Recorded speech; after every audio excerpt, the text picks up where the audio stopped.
Hey guys, tonight we begin a journey into one of history's most haunting mysteries, a story where beauty became dangerous, where power wore the mask of magic, and where two women found themselves accused of something that would echo through the centuries.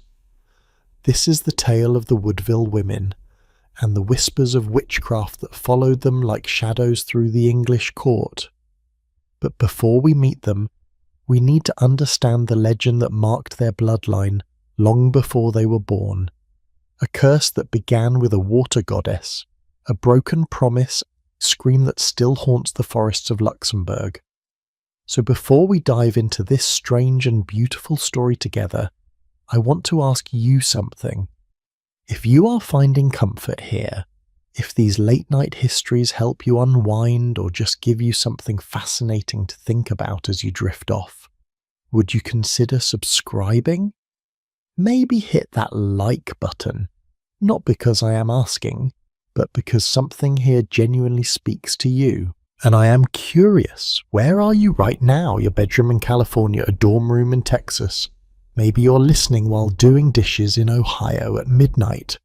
Drop a comment and let me know. I love knowing where these stories travel. Now, dim those lights, get comfortable, maybe turn on a fan for that gentle white noise, and let us step back into the 15th century, where the line between myth and reality was far thinner than we might imagine today. Picture this.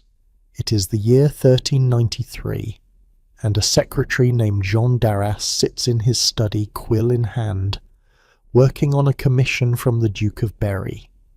His task? To gather every scrap of information, every whispered tale, every fragment of folklore about a woman named Melusine. Not a real woman, mind you, or at least not entirely. Melusine was something else, something older. A figure who existed in that strange space between history and legend, between the human world and whatever lay beneath the surface of dark forest pools. The story Jean d'Arras compiled would become one of the most popular tales of the Middle Ages, copied and retold across Europe for centuries. And here is what made it so powerful. It was not just a fairy tale. It was a family origin story. Noble houses across Europe, from France to Luxembourg to England, would claim Melusine as their ancestress. They would point to her as proof that their bloodline was touched by something divine, something extraordinary. But here is the thing about claiming a goddess as your grandmother. It cuts both ways, because if your family descends from magic, well, people start wondering what other kinds of magic you might be capable of. So who was Melusine? The legend tells us she was born half human, half fae, the daughter of a Scottish king and a fairy queen named Presina. Now Presina had married this mortal king under one condition, one simple rule that he had to follow. He could never enter her chamber while she was bathing or caring for their newborn daughters. For years he kept his promise. But curiosity is a powerful thing, is it not? One day, encouraged by his counselors who whispered that his wife must be hiding something, he broke his word. He opened that forbidden door, and what he saw was his wife not as a human woman, but in her true form, surrounded by magic, otherworldly, transforming their daughters in a ceremony he could not understand. Presina's rage was immediate. She gathered her 3 daughters, Melusine, Melior, and Palatine, and vanished, taking them to the mystical island of Avalon. Yes, that Avalon. The same one from Arthurian legend. Already you can see how these medieval stories love to braid together, how one myth reaches out and tangles with another, until you cannot quite tell where one end and the next begin. But this is where Melusine's own curse began. When the daughters grew up and learned what their father had done, how his broken promise had torn their family apart, they decided to take revenge. They used their fae powers to trap him inside a mountain. It seemed like justice, right? But their mother, Presina, did not see it that way. She was furious that her daughters had meddled with fate, that they had used magic for vengeance. So she cursed each of them in return. And Melusine's curse? Every Saturday, from the waist down, she would transform into a serpent.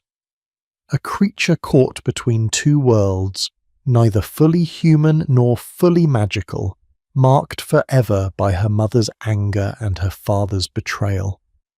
Now, Melusine could break this curse, but only under one condition. She had to find a mortal man who would marry her and promise never, ever to look upon her on a Saturday, never question where she went, never open the door to her private chambers on that one day of the week. If he could keep that promise, the curse would lift. If he could not, she would be bound to her serpent form forever, condemned to wander as a spirit of warning and doom. And here is where the legend becomes a dynasty. According to the tales, Melusine was wandering through the forests of Poitou in France when she met a young nobleman named Raymondin. He was grief-stricken, lost, maybe a little broken, the kind of man who might stumble into a fairy tale without meaning to. They met by a fountain in the woods, as these things always seem to happen. She was impossibly beautiful, impossibly kind, and she offered him something no mortal woman could, a future built on magic. She would marry him, she said. She would use her powers to build him castles that would rise overnight, fortresses that would make him the envy of France. She would give him children, heirs, a legacy that would last for generations. All he had to do was promise never to disturb her on Saturdays. Raymond agreed. How could he not? And Melusine kept her word. The very night of their wedding, she conjured the Château de Lusignan, a fortress so magnificent that people swore it could not have been built by human hands.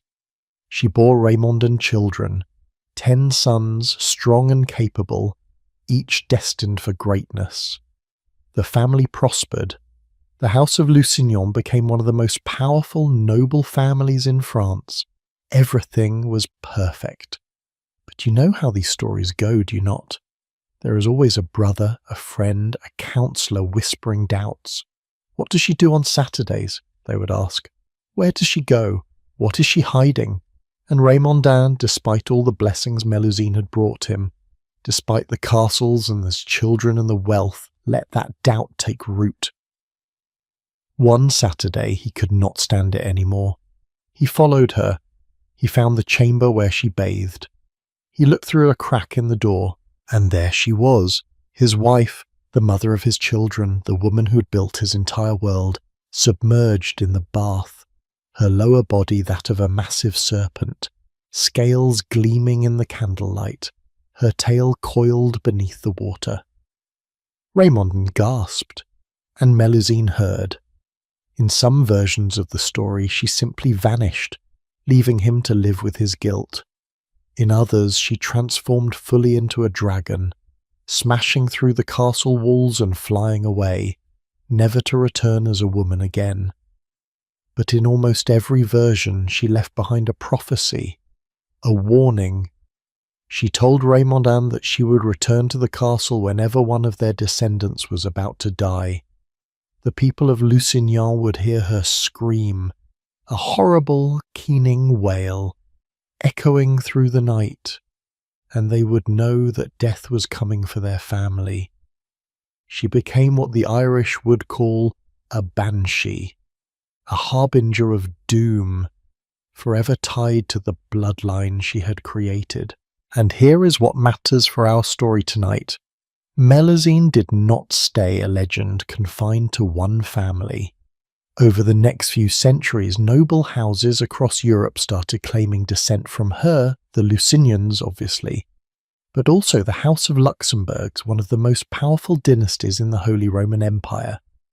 They said that their founder, a count named Sigefroi, had also married Melusine, or perhaps a sister of hers, or maybe just another mysterious woman with the same powers.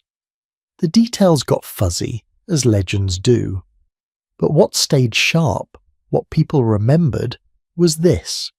The Luxembourgs carried fey blood. They were touched by magic. They were different.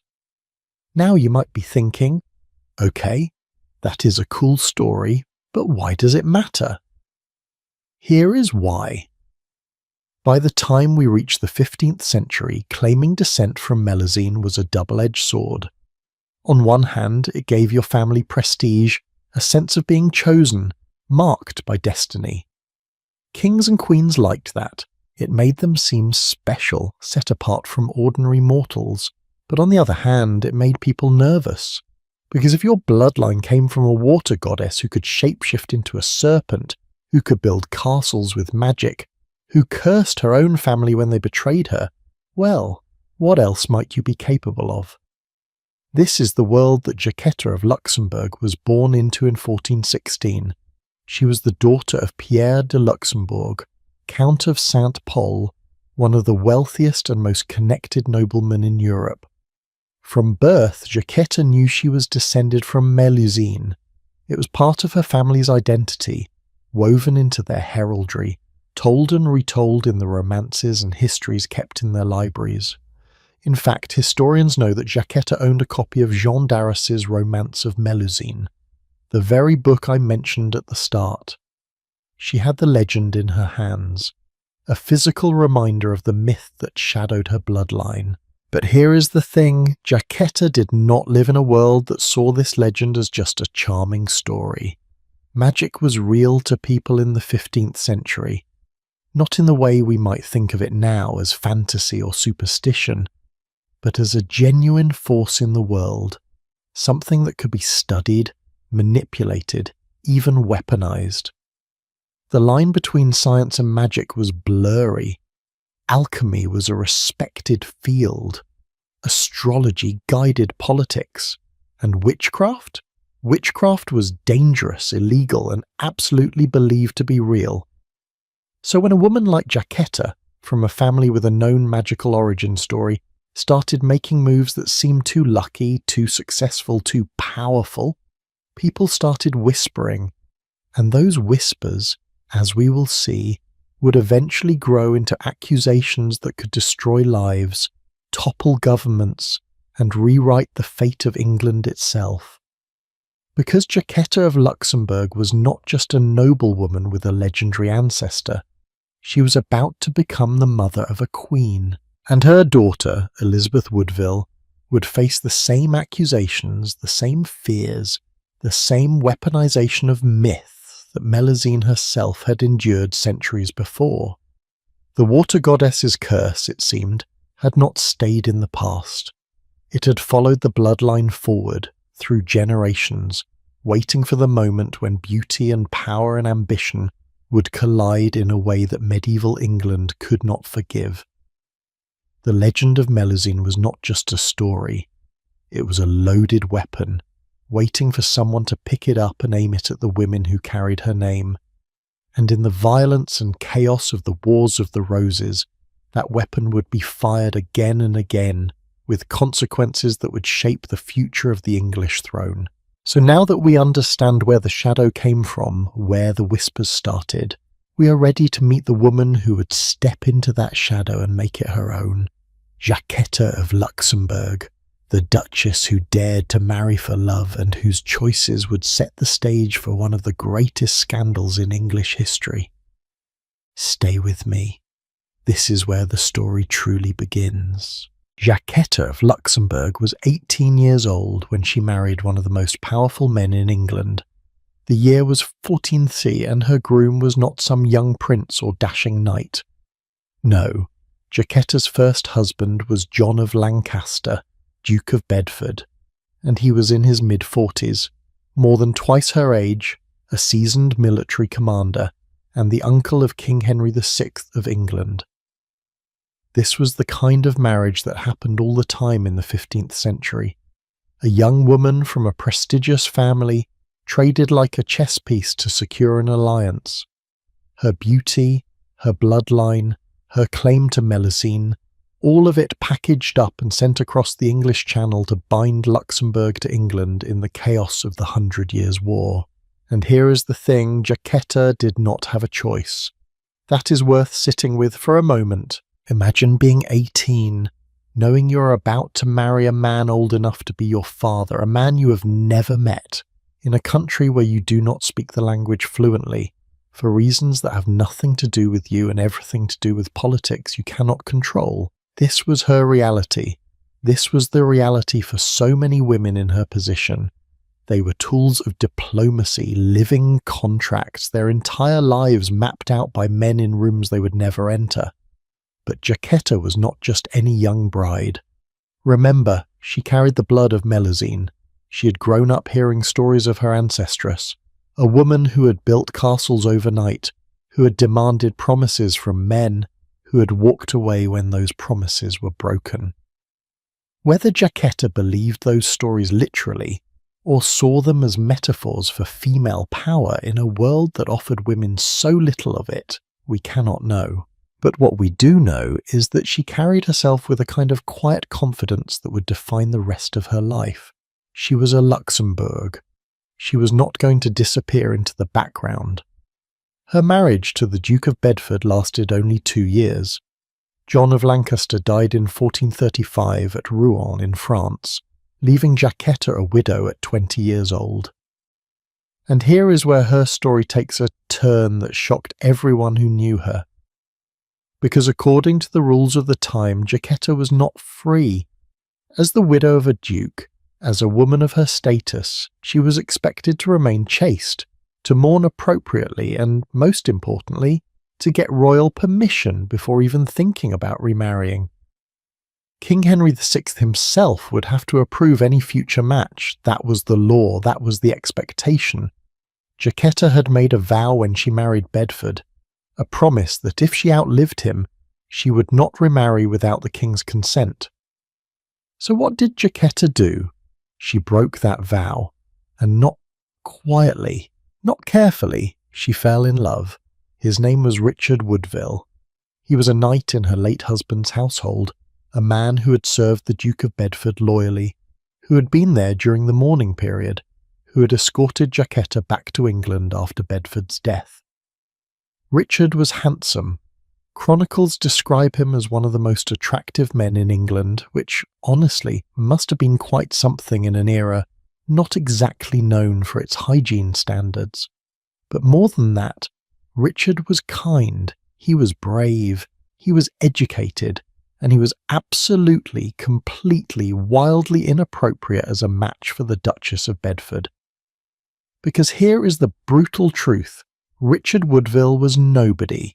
Well, not nobody, but in terms of the aristocratic food chain, he was so far below Jacquetta that their marriage was almost unthinkable. He was the son of Richard Woodville the Elder, who had been made a baron only recently, a family that had clawed its way up from the gentry through military service and clever marriages.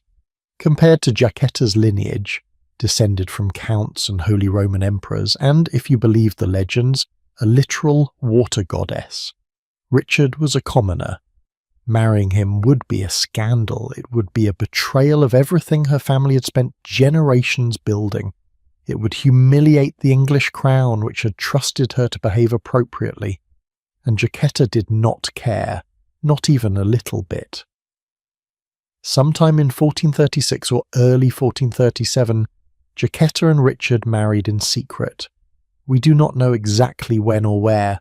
There are no records of the ceremony itself, which tells you everything you need to know about how covert this had to be. What we do know is that by October of 1437, the marriage was public knowledge, and the English court was furious. Jacquetta and Richard were hauled before the King's Council and fined the absolutely staggering sum of £1,000. A fortune, the kind of money that could buy you an entire estate, or a small army, or fund a war for a year. It was a punishment designed to ruin them financially, to make an example of what happened when you defied the natural order of things. But then something unexpected happened. King Henry VI, who had every reason to be angry, who had every right to strip Jacquetta of her titles and privileges, decided to forgive them. On October 24, 1437, he issued a pardon. Why? We can only speculate. Maybe he saw something in Jacquetta's defiance that reminded him of the stubbornness of his own mother, Catherine of Valois, who had also married beneath her station. Maybe he was moved by the idea of true love in a world that so rarely allowed it. Or maybe, and this is what some historians suspect, the pardon came because Jacquetta was already pregnant, and punishing her too harshly would punish an innocent child. That child, by the way, was almost certainly Elizabeth Woodville, the future Queen of England, whose birth might have coincided with her parents' reprieve. Think about what Jacquetta risked here. She could have lost everything: her titles, her wealth, her position in society, even her freedom. She could have been sent back to Luxembourg in disgrace, or locked away in a convent, or forced into another arranged marriage to someone the king chose. Instead, she gambled on love, and somehow, impossibly, she won. She and Richard built a life together that would last nearly 30 years, until his death in 1469. They had at least 14 children, maybe more. The records are fuzzy, and they raised them in relative obscurity at their manor in Grafton Regis, a small village in Northamptonshire. Now, I want you to imagine what that must have been like. Jacquetta had gone from being the Duchess of Bedford, one of the most important women in England, to being the wife of a mere knight, living in the countryside, raising children far from the glittering courts she had once moved through. Some people would have seen that as a fall from grace. But if you read between the lines of history, if you look at what happened next, I think Jacquetta saw it as freedom. For the first time in her life, she was not a pawn. She was not a symbol. She was just a woman, married to a man she chose, building a family on her own terms. But here is the thing about quiet lives: they do not stay quiet forever. Because Jacquetta and Richard were raising their children during one of the most violent periods in English history, the Wars of the Roses were beginning to simmer, that brutal civil war between the houses of York and Lancaster that would tear England apart for decades, and the Woodvilles, like everyone else, had to choose a side. At first they were Lancastrians. Richard Woodville fought for King Henry VI, the same king who had pardoned them. Their loyalty seemed clear. But loyalty in the 15th century was a flexible thing. Alliances shifted, kings fell, and when the Yorkists began to win, when Edward IV seized the throne in 1461 and everything changed, the Woodvilles had to adapt. They bent with the political winds, as families did if they wanted to survive, and that flexibility, that willingness to change allegiances, would later be used against them. People would call them opportunists, social climbers, upstarts who did not know their place. But honestly, they were just trying to survive in a world where the wrong choice could get your entire family executed. And this is where Jacquetta's story intersects with the myth we talked about earlier. Because even though she had married for love, even though she had stepped away from the highest levels of power, she still carried the shadow of Melusine with her. People knew who she was, they knew her bloodline, they knew the stories, and in a world where women were already suspect, where female power was seen as inherently dangerous, Jacquetta's claim to descend from a magical being made her vulnerable in ways she might not have fully understood yet. Let me give you an example of how this worked. In the 15th century, there was a whole category of noble women who were accused of witchcraft, and almost all of them had a few things in common. They were beautiful, they were influential, they had married into power or had powerful children, and they were associated, even loosely, with anything that smacked of the supernatural. Joan of Navarre, the stepmother of King Henry V, was accused of trying to kill him through sorcery in 1419. She was imprisoned for years, not because there was any real evidence, but because powerful men wanted her out of the way and witchcraft was the easiest charge to level. Eleanor Cobham, the Duchess of Gloucester, was accused of using a witch named Marjorie Germain to help her bear children and kill the king through magic. She was forced to do public penance, walking barefoot through the streets of London, humiliated and destroyed. Do you see the pattern? These women were not accused because anyone genuinely believed they were flying on broomsticks or cursing crops. They were accused because witchcraft was the perfect political weapon. It was gendered. People believed women were more susceptible to demonic influence. It was vague. You did not need hard evidence, just rumours and fear. And it was devastating. Once accused, even if you were cleared, the stain never fully washed off. Jacquetta would have known these stories. She would have seen what happened to women like Joan and Eleanor. She would have understood on some level that her connection to Melusine, her foreign origins, her beauty, her influence, all of it made her a potential target. But in the 1430s and 1440s, living quietly in Grafton with Richard and their growing brood of children, she must have felt safe. She had stepped out of the spotlight. She had chosen obscurity over power. Surely that would protect her, except it would not. Because Jacquetta's eldest daughter, Elizabeth, was growing up to be one of the most beautiful women in England. And beauty in a world ruled by men is always dangerous. Elizabeth had inherited her mother's stunning looks. Long golden hair, pale skin, a face that people could not stop talking about. She also inherited something else, something harder to quantify. A kind of magnetic presence, a way of moving through the world that made people pay attention. And when Elizabeth Woodville met King Edward IV in 1464, when those two impossibly attractive people collided in a way that would change English history forever, all of Jacquetta's careful retreat into obscurity would shatter, because the daughter of the woman who married for love would also marry for love, and this time the man she chose would be a king. And that choice, that scandalous, impossible, politically disastrous choice, would drag Jacquetta and her entire family back into the spotlight, back into the crosshairs, back into a world where the legend of Melusine would stop being a charming family story and start being a weapon aimed directly at their throats. So Jacquetta's gamble on love had worked, at least for a while. She had won her freedom, raised her children, built a life that was hers. But the shadow of her ancestor was still there, patient and waiting.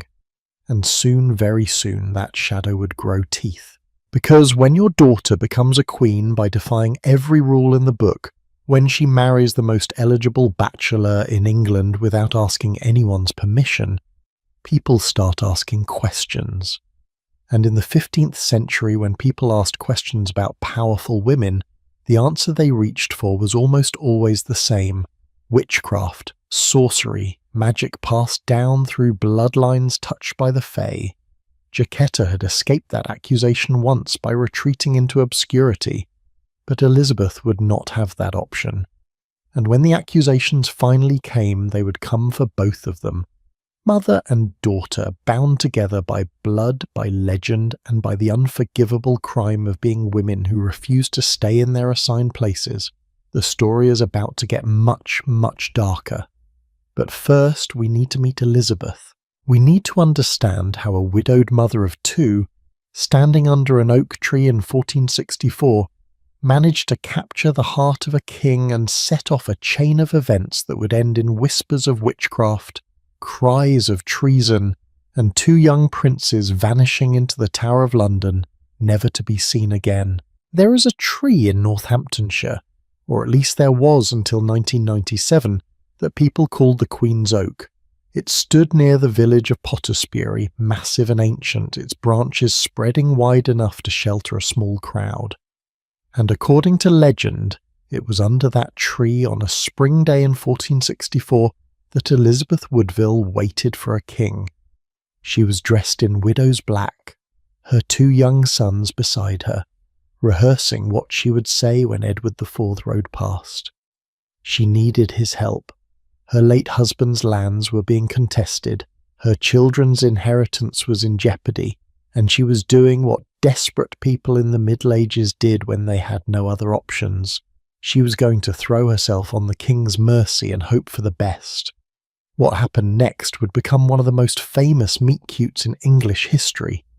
If you can call something a meet cute when it ends with accusations of witchcraft and 2 children disappearing into a tower. But we are getting ahead of ourselves. Let us stay under that oak tree for a moment, because this is where everything changes. Elizabeth Woodville was around 27 years old in 1464, though some sources suggest she might have been a bit older, maybe even in her early 30s, which in the 15th century was practically middle age for a woman. She'd been married before to a Lancastrian knight named Sir John Grey of Groby. By all accounts, it had been a decent marriage. They had 2 sons together, Thomas and Richard. But John Grey had made the fatal mistake of picking the wrong side in the Wars of the Roses. He fought for King Henry VI at the Second Battle of St Albans in 1461, and he did not come home. Some sources say he died in battle. Others suggest he died of wounds shortly after. Either way, Elizabeth was left a widow with 2 small children and a legal nightmare on her hands. Because here is what people do not always understand about widowhood in the Middle Ages. It was not just emotionally devastating, it was legally precarious. When your husband died, his lands did not automatically stay with you. They could be seized by the crown, contested by relatives, claimed by whoever had more political power than you did. Elizabeth's husband had fought against the Yorkists, and now a Yorkist king sat on the throne. That meant everything John Grey had owned was potentially forfeit. Elizabeth needed to petition Edward IV to restore her son's inheritance, to make sure they were not punished for their father's loyalty to the wrong king. So she positioned herself under that oak tree, waiting for the king to ride by, hoping to catch his attention. And oh, did she catch his attention. Edward IV was 22 years old, absurdly handsome, over 6 feet tall in an era when most men barely cracked 5'6", charming, charismatic, and absolutely notorious for his appetite for women. Chronicles describe him as a man who could seduce anyone, who moved through the world with the kind of confidence that only very beautiful, very powerful young men possess. He was also importantly unmarried, and he was a king, which meant that every noble family in Europe was scrambling to marry their daughters to him, to secure an alliance, to tie themselves to the Yorkist throne before someone else did. So when Edward's hunting party rode past that oak tree, and he saw Elizabeth standing there, dressed in mourning, her golden hair catching the light, her face tilted up toward him with just the right mix of vulnerability and determination, well, you have to understand this was not supposed to happen. Kings did not fall for widows with baggage. Kings married foreign princesses who came with dowries and armies and trade agreements. Kings did not stop their horses, dismount and start a conversation with a commoner who had fought for the other side. But Edward did, and what exactly was said between them in that first meeting has been argued over by historians for centuries. The romantic version, the one that got told and retold in chronicles and plays and novels, goes like this. Edward was instantly smitten. He offered to make Elizabeth his mistress, to set her up in comfort, to take care of her sons in exchange for her companionship. And Elizabeth, standing there in her widow's weeds with her children clinging to her skirts, refused. One version even claimed she held a dagger to her own throat and said she would rather die than dishonour herself. Now, how much of that is true? Hard to say. 'Tis a great story, right? The virtuous widow, the lustful king, the dramatic refusal. It fits every trope about female honour and male desire that medieval people loved. But here is what we know for certain: Edward kept coming back. He started visiting the Woodville manor at Grafton Regis, which was only a few miles from where he had first seen Elizabeth. He came often enough that people started to notice. And sometime in the spring of 1464, in absolute secrecy, Edward IV married Elizabeth Woodville. The traditional date given for the wedding is May 1st, 1464. May Day. Do you know what May Day was in medieval England? It was a festival of fertility and love, a day when people danced around maypoles and crowned a May Queen, and did a lot of things that the church technically frowned upon, but mostly ignored, because, well, spring makes people do wild things. May Day had pagan roots, connections to ancient celebrations of the earth, waking up from winter, of life returning, of magic in the air. It was also, according to medieval belief, the day after Walpurgisnacht, the witches' Sabbath, when sorcerers and demons supposedly gathered for their most powerful rituals. So if you wanted to pick a date that would later make people whisper about witchcraft, May 1st was pretty much perfect. Whether Edward and Elizabeth actually got married on May Day, or whether that date got attached to their wedding later, because it fit the narrative too well, we cannot be sure. Some historians argue the wedding might have happened later, maybe in August or even September, based on other documents, but the May Day story stuck, and you can see why. It was too good, too symbolically loaded to let go of. What we do know is that the wedding was tiny. It happened at the Woodville family manor, possibly in a small chapel there with only a handful of witnesses. Elizabeth's mother, Jacquetta, was there, of course, a couple of ladies in waiting, a priest, and that was it. No nobles, no royal council, no announcement. Edward just married her, quietly, and then went back to being king, pretending nothing had happened. For months no one knew. Edward would visit Elizabeth in secret, spend time with her, and then return to court where his counsellors were busy trying to arrange a proper royal marriage for him. And this is where the Earl of Warwick enters our story. And oh, what an entrance it is. Richard Neville, Earl of Warwick, was the most powerful man in England who was not wearing a crown.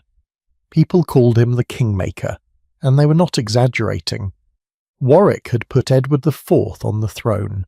He had fought for the Yorkist cause, funded armies, orchestrated battles, used his wealth and military genius to make sure Edward won the crown.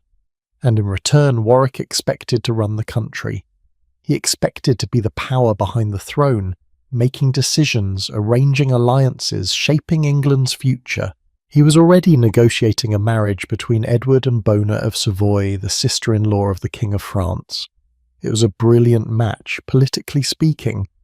It would secure French support, strengthen the Yorkist position, maybe even end the Wars of the Roses by isolating the Lancastrians completely. Warwick spent months on these negotiations. He was in France, at the French court, making promises, signing preliminary agreements, building this alliance brick by careful brick. And while he was doing that, Edward was in England, secretly married to a widow with 2 kids and no political value whatsoever. In September 1464, Edward could not keep the secret any longer. His council was pressuring him to finalise the marriage with Bona of Savoy. Warwick was sending letters saying everything was almost ready, just a few more details to iron out. And Edward finally had to admit the truth.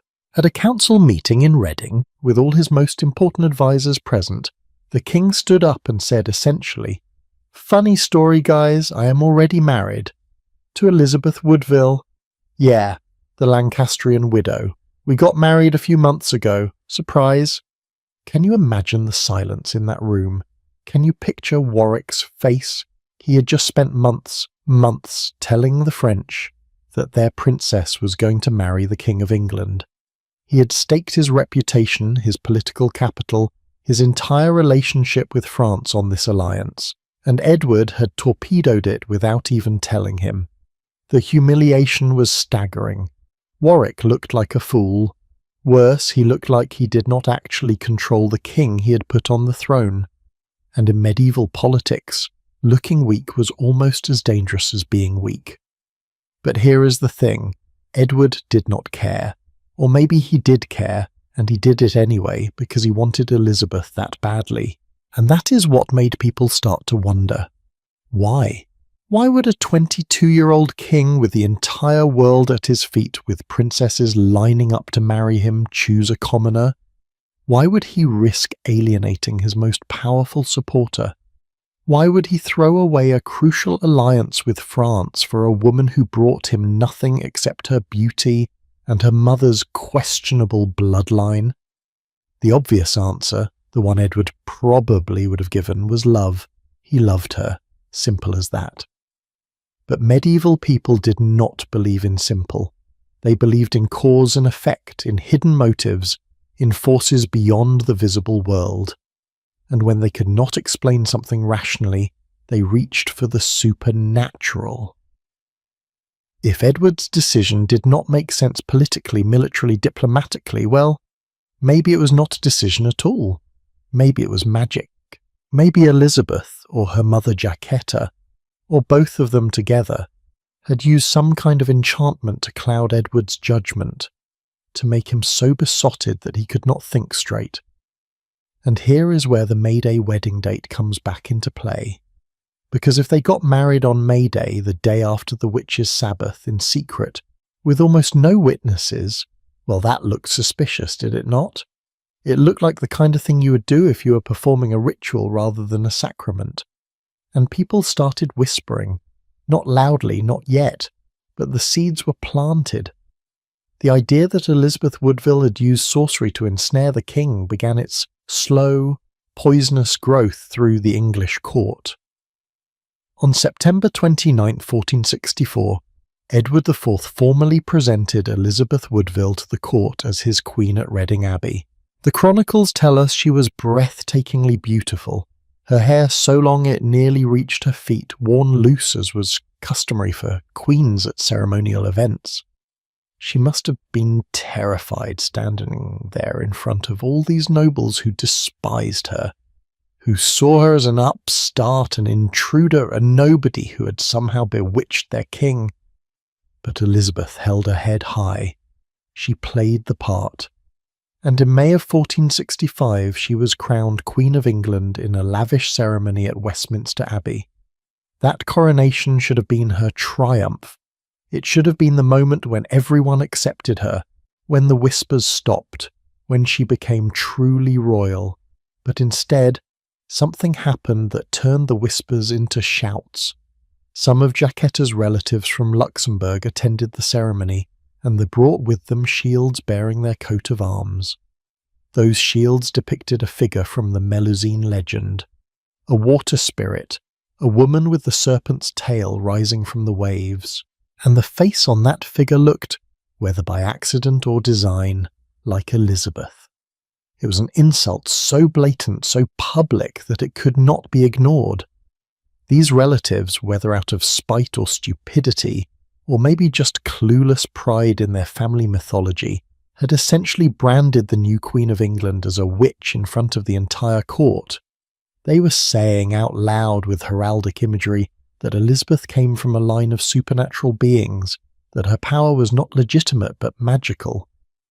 Anthony Woodville, Elizabeth's brother, was so furious that he reportedly chased these relatives out of Westminster Abbey and challenged each of them to single combat to defend his sister's honour. He fought them one by one to counteract the witchcraft accusation, to prove through violence, the medieval way of settling disputes, that his family was honourable. But the damage was done. You cannot unring a bell like that. Once the image of Elizabeth as a descendant of a water witch was out there, planted in people's minds at her own coronation, it became impossible to fully erase, and the timing was perfect for her enemies, because Elizabeth was about to do something that would make those enemies multiply. She was going to bring her entire family to court and elevate them to positions of power and wealth that people thought they had no right to hold. The Woodvilles were about to rise fast and high, and every step they took upward would be seen as proof that something unnatural was happening, that a family of nobodies could not possibly achieve this much this quickly unless they had help from forces beyond the mortal realm. So Elizabeth stood at her coronation, beautiful and terrifying, marked by the serpent woman on her relatives' shields, and she must have known on some level that the battle was just beginning. She had won the king, but winning the kingdom, that was going to be much, much harder. and the cost of trying would be higher than she could possibly imagine. When the news broke in September 1464 that Edward IV had secretly married Elizabeth Woodville, it did more than shock the English court. It cracked open a door that had been firmly shut for centuries, the door that separated the common nobility from the highest ranks of power. And through that door came flooding an entire family, the Woodvilles, ready to claim everything they could grab. What happened next was either the most brilliant piece of political manoeuvring in 15th century England, or the most shameless display of nepotism anyone had ever seen. Probably it was both. Let me paint you a picture of what the Woodville family looked like before Elizabeth became queen. Richard Woodville, Elizabeth's father, was a baron, not a nobody, but definitely not someone who made kings nervous. He had done well for himself through military service, married spectacularly above his station when he wed Jacquetta, and managed to stay out of trouble during the Wars of the Roses by being just flexible enough with his loyalties to survive. The family lived comfortably at Grafton Regis, raised their children, attended church, paid their taxes. They were unremarkable, forgettable even, the kind of family that history usually passes right over without bothering to write down their names. But Elizabeth Woodville had 12 siblings. 12, can you imagine? In a world where noble marriages were currency, where every alliance mattered, where a well-placed wedding could secure lands, titles, and political power for generations, Elizabeth suddenly had 12 incredibly valuable chess pieces to play with, and she played them brilliantly. Within months of her coronation, the Woodville family went from provincial gentry to the most powerful faction at court, and they did it through marriage. Elizabeth arranged matches for her siblings that were so advantageous, so politically savvy, and so absolutely outrageous that the old nobility could barely breathe through their rage. Let me give you some examples, because honestly, the audacity is kind of breathtaking. Her sister Margaret married Thomas Fitzalan, the heir to the Earl of Arundel, one of the oldest, most prestigious families in England. Her sister Catherine married Henry Stafford, Duke of Buckingham, when he was still a child. That marriage tied the Woodvilles to a family that had royal blood, a family that traced its lineage back to Edward III. Her sister Anne married William Bourchier, the heir to the Earl of Essex. Her sister Eleanor married Anthony Grey, heir to the Earl of Kent. Do you see the pattern? Every single marriage connected the Woodvilles to established power, to old money, to families that had been running England for centuries. But the marriage that really made people lose their minds was the one Elizabeth arranged for her brother John. John Woodville was around 20 years old, handsome, charming, and completely unremarkable politically. Elizabeth married him to Catherine Neville, the Dowager Duchess of Norfolk. Now, Catherine was not just any duchess. She was the aunt of the Earl of Warwick. Yes, that Warwick, the kingmaker, who was already furious about Edward's marriage to Elizabeth in the first place. And here is the kicker. Catherine was somewhere between 65 and 80 years old.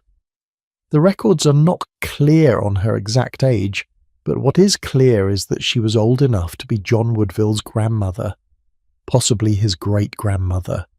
This was not a love match. This was not even a political match in the traditional sense. This was a wealth grab, pure and simple.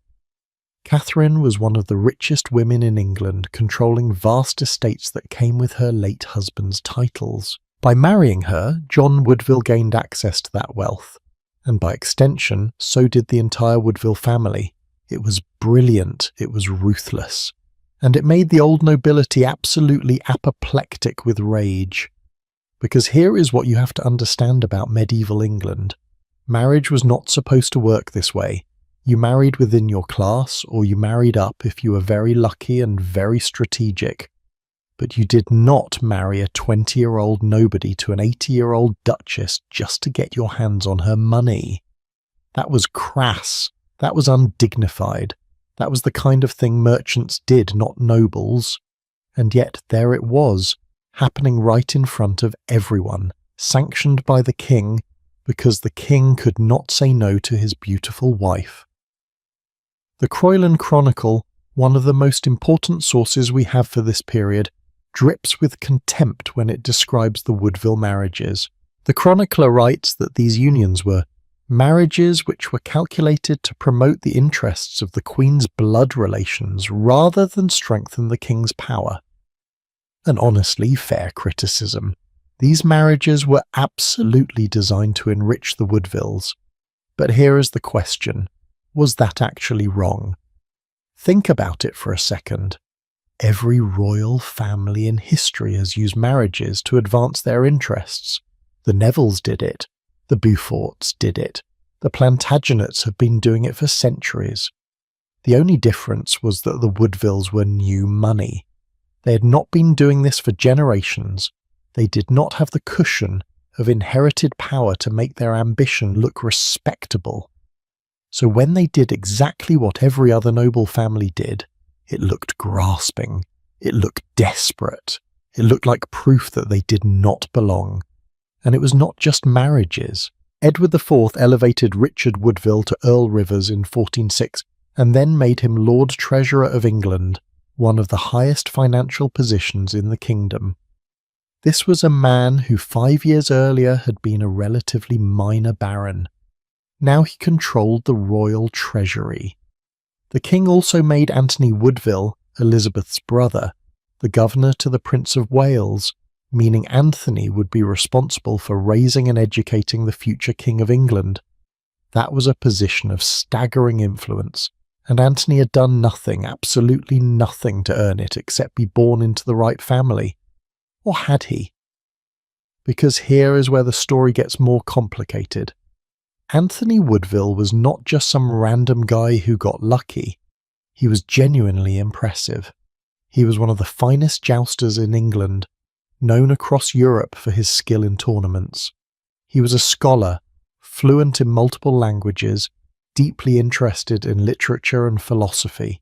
He went on pilgrimage to Rome and Santiago de Compostela, acts of genuine religious devotion in an age when such pilgrimages were dangerous and expensive. And most importantly for our purposes tonight, Anthony brought the printing press to England. He translated books from French and Latin, and he worked with William Caxton to produce some of the first printed books in the English language. So was Anthony Woodville promoted because of nepotism? Absolutely. But was he also qualified? Also, yes. And that is the uncomfortable truth about the Woodville rise. They were not just lucky. They were talented. They were educated. They worked hard. They played the game of medieval politics with incredible skill. And people hated them for it anyway, because they were not supposed to be able to do this.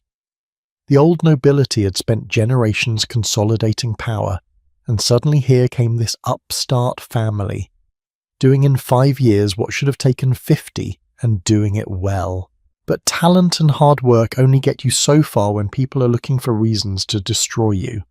And the Woodvilles gave their enemies plenty of ammunition. Because they did not just take power, they flaunted it. They dressed lavishly. They built up their estates. They acted like they had always belonged at the highest levels of English society. And that presumption, that refusal to be humble or grateful or deferential, infuriated the people who thought they should know their place.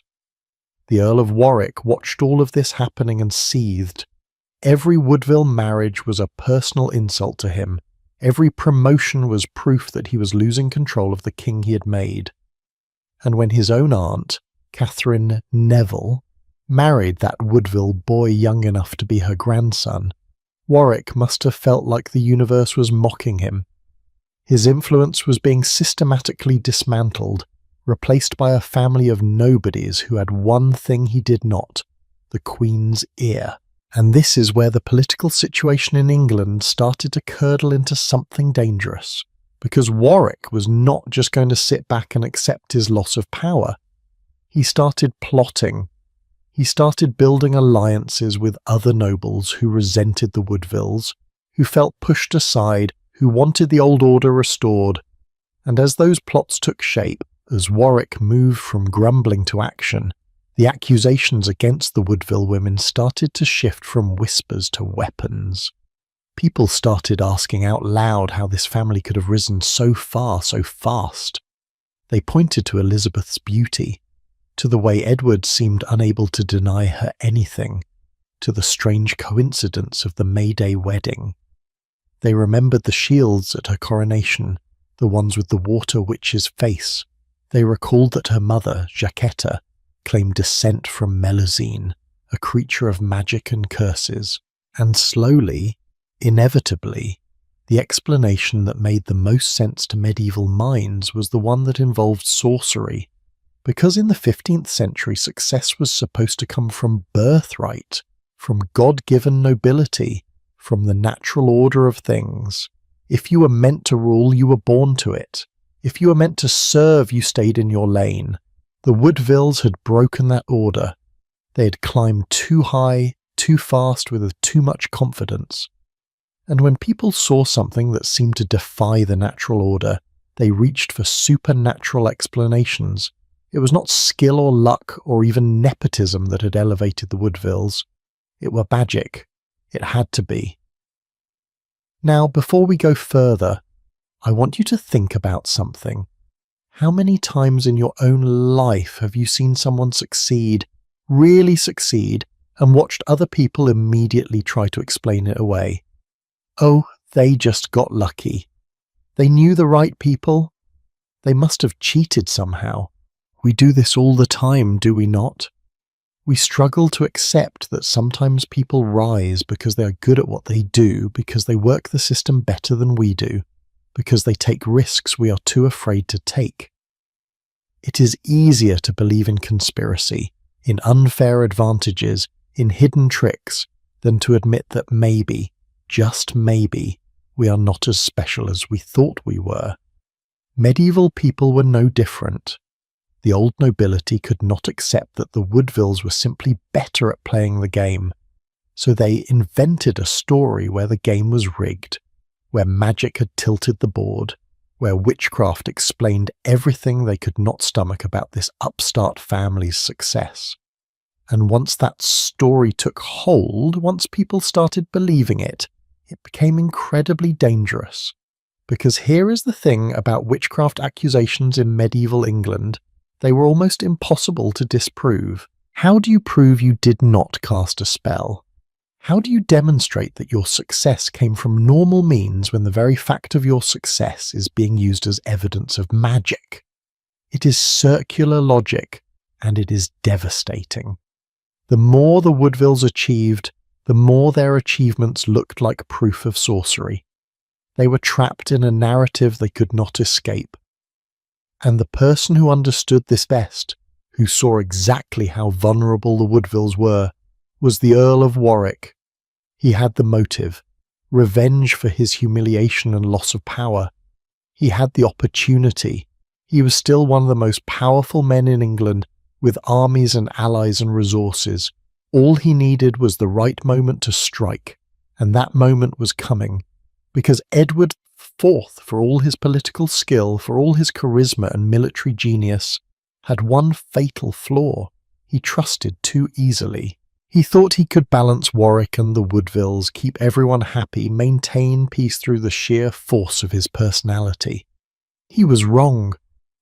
By 1469, the resentment had built to a breaking point. Warwick was ready to move against the Woodvilles, to bring them down, to prove once and for all that they did not belong.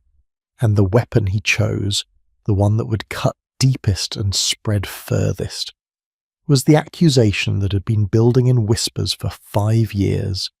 Witchcraft, sorcery.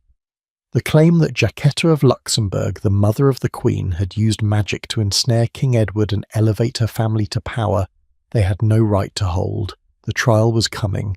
The accusations were about to become official.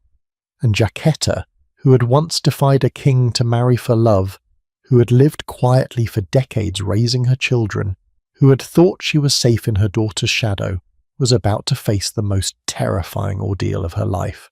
Because when powerful men decide to destroy you, they do not come at you directly. They come at you with the law, with the church, with accusations so monstrous that even being acquitted leaves you stained forever. And witchcraft? That was the most monstrous accusation of all. Understanding why women were called witches in the 15th century requires us to step outside our modern framework and enter a world where power and gender collided in ways that were both subtle and explosive. Because the accusation of witchcraft was never really about magic. It was about control. It was about what happened when women stepped outside the narrow box that society had built for them, when they became too visible, too influential, too impossible to ignore. And in that world, the Woodville women, beautiful, ambitious, successful, were walking targets. Let me take you back to what England believed about women in the 1400s. The dominant view, shaped by centuries of church teaching and Aristotelian philosophy, was that women were inherently weaker than men. Not just physically weaker, but morally weaker, intellectually weaker, spiritually weaker. Women were seen as closer to nature, more emotional, more susceptible to temptation.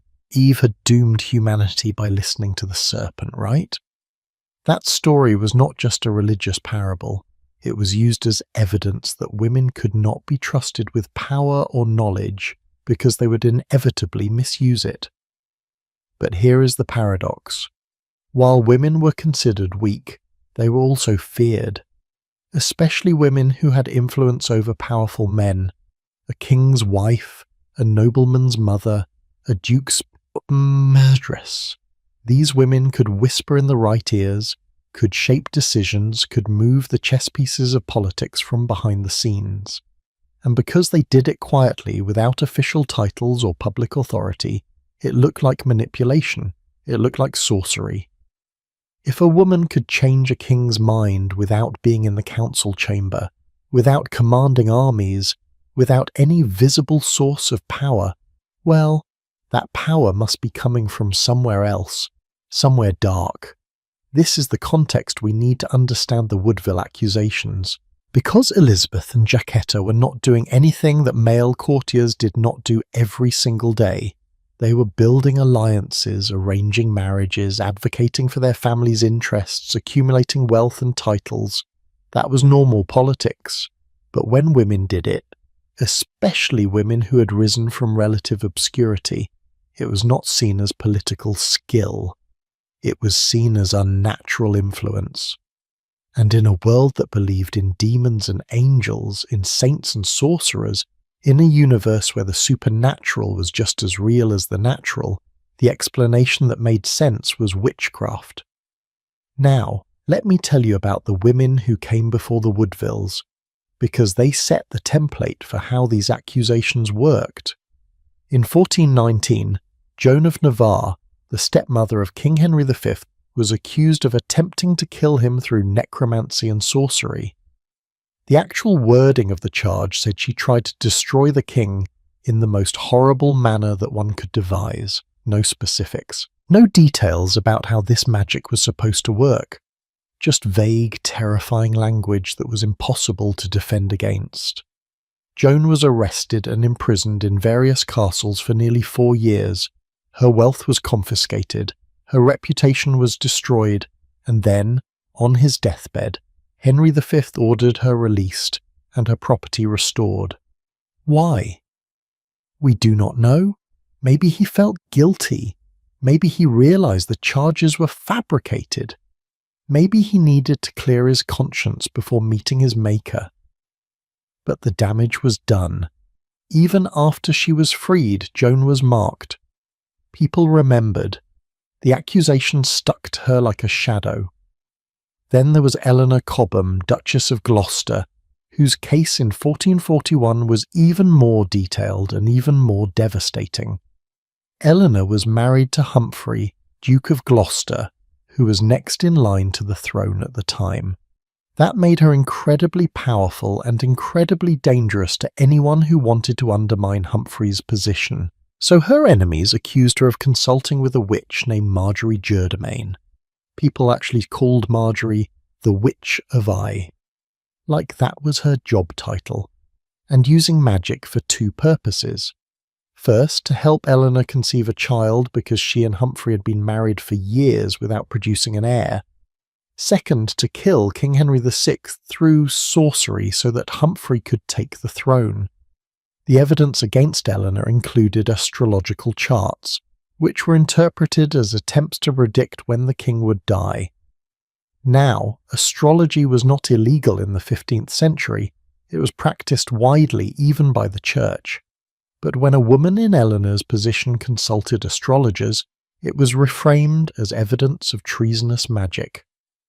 Eleanor was put on trial, and unlike Joan of Navarre, she was found guilty. Her punishment was public humiliation on a scale that is hard for us to imagine.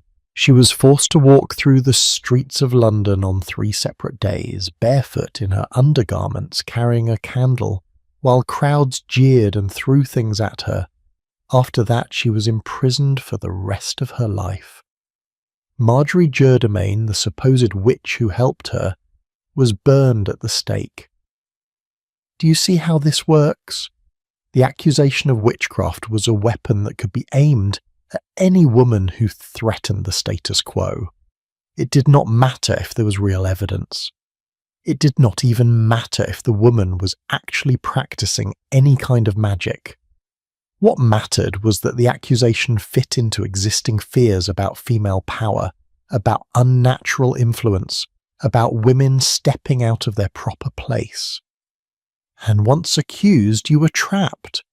If you confessed, you were guilty and would be punished. If you denied it, well, of course you would deny it. Witches lie. The system was designed to destroy you no matter what you did. So when people started whispering about Elizabeth Woodville in 1464, when they started suggesting that only magic could explain why Edward IV married her, they were following a script that had already been written. And that script had one inevitable ending: destruction. The only question was when and how public the destruction would be. The whispers started almost immediately after the marriage was announced. How did Elizabeth, a widow with no fortune, no foreign allies, no political connections, manage to marry the king?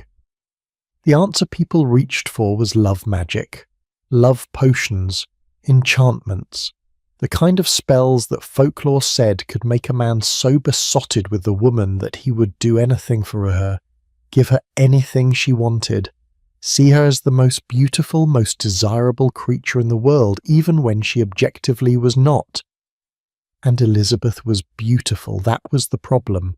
If she had been plain, maybe people could have accepted that Edward married her for political reasons they just did not understand yet. But her beauty made the witchcraft story plausible. Because in medieval thinking, excessive beauty in a woman was itself suspicious. It could be a sign of divine favour, sure, but it could also be a sign of demonic influence. The devil, after all, was said to appear in beautiful forms to tempt the righteous. A woman who was too beautiful might be using that beauty as a tool, a weapon, a form of magic in itself. There was also the matter of timing. Remember that May Day wedding date. In medieval folklore, May Day was associated with fairies, with supernatural beings who crossed into the human world, with magic that made the impossible possible. Young women would go out into the fields before dawn on May Day to wash their faces in dew, believing it would make them more beautiful. Couples would spend the night in the woods, and whatever happened there was winked at because May Day was a time when normal rules did not quite apply. The church had tried for centuries to suppress these pagan-rooted traditions, and largely failed. People loved May Day. They loved the freedom of it, the wildness of it. So if Edward and Elizabeth really did get married on May the 1st, they were marrying on a day soaked in magical associations. Whether they meant it that way or not, whether they even thought about it, does not matter. What matters is how it looked to people who were already suspicious, already looking for explanations that fit their worldview. A king marrying a commoner on May Day? That sounded like a fairy tale. Literally. Like the kind of story where a mortal man marries a supernatural woman and lives to regret it when her true nature is revealed. And then there was Jacquetta. Poor Jacquetta, who had spent 30 years trying to live quietly, who had raised her children in the countryside, who had stayed out of politics as much as she could. All of that careful invisibility shattered the moment her daughter became queen. Because Jacquetta's connection to Melusine was well known. She owned a copy of the Romance of Melusine. We have records of that. Her family openly claimed descent from a water goddess. And in a world that believed in the reality of supernatural beings, claiming to be descended from one was not a charming family legend. It was a confession. It was admitting that your bloodline carried something other than human. People started connecting dots that were never meant to be connected. If Jacquetta descended from Melusine and Melusine had magical powers, then maybe Jacquetta had inherited those powers. Maybe she passed them to Elizabeth. Maybe that was how Elizabeth had caught the king's eye. Not through beauty or wit or timing, but through inherited magic, spells passed down from mother to daughter like recipes or jewelry or land. The more successful the Woodvilles became, the more this explanation seemed to fit. Normal people did not rise this far, this fast. But witches could do anything. There was also the economic factor, which we do not talk about enough. Witchcraft accusations often, not always but often, targeted women who had access to wealth or property that other people wanted. Joan of Navarre's estates were seized when she was accused. Eleanor Cobham's lands went to the crown, and the Woodvilles were accumulating massive amounts of wealth through those strategic marriages, through Edward's patronage, through their positions at court. If you could discredit them, if you could prove they gained all of that through sorcery rather than legitimate means, then legally, everything they owned could be taken away. Witchcraft accusations were not just about fear of the supernatural, they were also, quite practically, about money and power changing hands. So by 1469, and the stage was set. The Woodvilles had made enemies. Serious, powerful enemies who had both motive and means to destroy them. The Earl of Warwick was ready to strike. He had allied himself with the king's own brother, George, Duke of Clarence, who resented the Woodvilles for monopolising Edward's favour. Together they were planning a rebellion, a coup that would put Warwick back in control and push the Woodvilles out of power permanently. And the tool they chose to break the Woodvilles was an accusation that had been waiting in the wings for 5 years, sharpened by whispers, made credible by repetition, impossible to fully disprove. They were going to accuse Jacquetta of Luxembourg of witchcraft, not Elizabeth directly. That would be too bold, too dangerous, because Elizabeth was the anointed Queen of England. But Jacquetta was vulnerable. She was foreign. She had that Melusine connection. She had made that scandalous marriage to Richard Woodville decades ago. She was the perfect target. And if they could prove that Jacquetta was a witch, that she had used magic to engineer Elizabeth's marriage to Edward, then everything that followed, all the Woodville promotions, all the marriages, all the wealth, would be tainted. It could all be undone. Have you ever been accused of something you did not do, something so outrageous that you could barely believe anyone would take it seriously? And then watched in horror as people did take it seriously, as the accusation spread, as you realised that defending yourself only made you look more guilty. That is where Jacquetta was about to find herself. Except in her case, the accusation carried a death sentence. Because witchcraft was not just a crime, it was heresy. It was treason against God and king, and the punishment was burning. They did not usually hang witches in England the way they did in some other countries. They burned them, alive, like they had burned Marjorie Germain, like they would burn hundreds of women in the centuries to come. So as Warwick's rebellion gained momentum in the summer of 1469, as armies gathered and loyalties shifted, Jacquetta of Luxembourg, mother of the Queen, grandmother to the future princes, descended from counts and goddesses, was about to face the most terrifying moment of her life. The accusation was coming, the trial would follow, and the question that would determine not just her fate, but the fate of her entire family, was simple and impossible. How do you prove you are not a witch when the entire system is designed to assume you're guilty? The answer to that question would change everything. But first, someone had to make the accusation official, and when they did, they brought evidence that tells us so much about how medieval people understood magic, about what they feared, about the props and theatre of witchcraft trials. We need to see that evidence, hold it up to the light, understand what it meant and why it was so dangerous. Because the objects themselves, the tools supposedly used for sorcery, reveal the machinery of how powerful women were destroyed. July 1469 was a burning hot summer in England, the kind of heat that makes everything feel unreal, shimmering at the edges like a fever dream.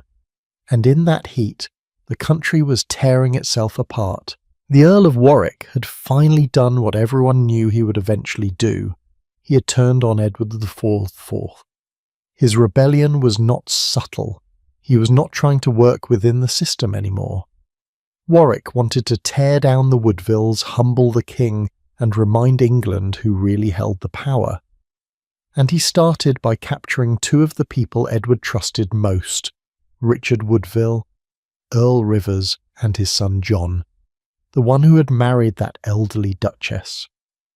On August 12, 1469, Warwick had them both executed at Kenilworth. No trial, no formal charges, just death, swift and brutal and meant to send a message. Elizabeth Woodville's father and brother were gone, beheaded on Warwick's orders, and suddenly the political situation was no longer about wounded pride or jockeying for position. It was about survival. The Woodvilles were being systematically destroyed, and everyone knew that if Warwick succeeded in his rebellion, none of them would be safe. Not Elizabeth, not her children, and certainly not Jacquetta. It was in this chaos, in the middle of Warwick's brief triumph, that a man named Thomas Wake came forward with an accusation that would define the rest of Jacquetta's life. Wake was a squire, a minor gentleman with connections to Warwick's faction, and what he claimed was explosive. He said that Jacquetta of Luxembourg had practiced witchcraft. Not vague witchcraft, not theoretical sorcery, but specific tangible magic with physical evidence to prove it. And he had that evidence with him. The objects Wake presented were simple, almost mundane, which somehow made them more terrifying. There were two small figures, dolls really, made of lead. One represented a man, one a woman. They were bound together with wire. There were also images made of wax, shaped crudely into human forms. These objects, Wake claimed, had been made by Jacquetta herself for the purpose of enchanting King Edward IV, forcing him to fall in love with Elizabeth through sympathetic magic. This was image magic, one of the most feared forms of sorcery in the medieval world, and the logic behind it was simple and horrifying. Here is how image magic was supposed to work. You created a figure, a doll, a carving, a wax effigy that represented your target. You might add something personal to it, a lock of hair, a piece of clothing, something that linked the object to the actual person. Then whatever you did to the figure would happen to the person it represented. Stick a pin in the doll's heart and the person would feel chest pain. Melt the wax figure slowly near a fire and the person would waste away from illness. Bind two figures together, man and woman, and they would be irresistibly drawn to each other, compelled to love whether they wanted to or not. This was not obscure magic that only a few people knew about. This was folklore that everyone understood, People believed in it. The church condemned it. Legal treatises described it. And when Thomas Wake produced those lead figures, bound together with wire, anyone looking at them would have immediately understood what they were supposed to be. Edward IV and Elizabeth Woodville, magically forced into love and marriage by Jacquetta's sorcery. But here is where the story gets interesting, because we have to ask ourselves, where did these objects actually come from? Did Jacquetta make them? Almost certainly not. The evidence is pretty clear that these were either planted, fabricated, or taken from some completely unrelated context and repurposed as evidence. How do we know? Because of what happened next, and because of how quickly the whole case fell apart when it was actually examined. But in July 1469, with Warwick in control and the Woodvilles on the defensive, the origin of the objects mattered less than what they represented. They were proof. Physical, tangible proof that Jacquetta was a witch. Now, I want you to imagine being Jacquetta in this moment. You are in your 50s, which is old by medieval standards. Your husband has just been executed. Your son is dead. Your daughter is queen, but her position is so precarious that she might not survive the year. You've spent 3 decades trying to live quietly, raising your children, staying out of trouble, and now you're being accused of the one crime that could not only get you killed, but destroy your entire legacy, taint your family forever. Mark your grandchildren as the offspring of a witch and the evidence against you. Some dolls, some wax figures that you've never seen before in your life. But you cannot just say that, can you? Because how do you prove a negative? How do you prove you did not make those objects? Especially when the accusation fits so perfectly into the narrative that people already believed about you. You are from Luxembourg. You claim descent from Melusine. Your daughter married a king under impossible circumstances. Of course you used witchcraft. The dolls just confirm what everyone already suspected. This is the genius and the cruelty of witchcraft accusations. The evidence does not have to be real. It just has to be plausible enough that people want to believe it. And Thomas Wake, whether he was working directly for Warwick or just saw an opportunity to gain favour by attacking the Woodvilles, had provided exactly the kind of evidence that fit what people expected to find. Lead figures were traditional in image magic. Binding them together was exactly what you would do for a love spell. The wax images suggested even darker magic because melting wax was associated with causing pain or death. Wake had not just accused Jacquetta of making Edward love Elizabeth. He was implying that she might have used magic to harm or control the king in other ways too. The accusation spread quickly. Remember, this was not a private matter. This was politics, played out in public, designed to humiliate and destroy. And for a few months, while Warwick held power and Edward was essentially his prisoner, it looked like the accusation might stick. Jacquetta was in danger, real, immediate, burn-at-the-stake danger, and there was nothing she could do except wait for the political situation to shift and hope that when it did, she would have a chance to defend herself. That chance came in January 1470. Edward IV had managed to escape Warwick's control, regained his freedom, and was back in charge of his kingdom. Warwick's rebellion had failed, for now, and Edward was furious. He was ready to strike back at everyone who had betrayed him, and one of his first acts was to address the accusation against Jacquetta.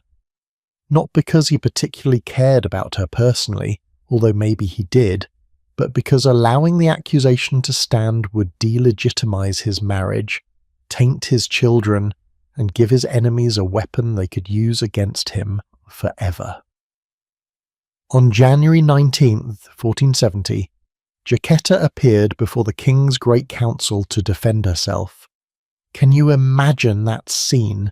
The most powerful men in England gathered in some great hall, all eyes on this woman who was supposed to be a witch. The air thick with expectation, with curiosity, maybe with fear, because even people who did not believe in witchcraft were nervous around accused witches. What if it was true? What if she could curse them just by looking at them? And Jacquetta stood there, probably terrified, probably exhausted from months of living under this accusation, and she fought back. The records tell us that she described Thomas Wake as being of a malicious disposition toward her, of long time continued. That is medieval legal language, but what it means is clear. Wake had a grudge. He was not a neutral witness. He was her enemy, and he had fabricated this evidence to destroy her. She demanded that Wake and his witnesses be brought forward, that they be questioned, that the claims be examined in detail. And here is where things get beautiful in a grim sort of way. Because when those witnesses were actually put under pressure, when they were asked to explain exactly how they knew these objects belonged to Jacquetta, when they were questioned about where the figures came from and who had seen her make them, and what evidence they had beyond Thomas Wake's word, they fell apart. They backpedaled. They admitted they had not actually seen anything themselves. They contradicted each other. The case, which had seemed so damning when it was just accusations and mysterious objects, dissolved like fog under interrogation. The council acquitted Jacquetta, completely officially, without reservation. They declared that the charges were false, that she was innocent, that she had always been a good Christian woman who believed in God and the Church. And Jacquetta, who understood exactly how important this was, demanded that the acquittal be made part of the official record. She wanted it written down, preserved, so that no one could claim later that the charges were still pending or that she had escaped on a technicality. She insisted on a full exoneration, and she got it.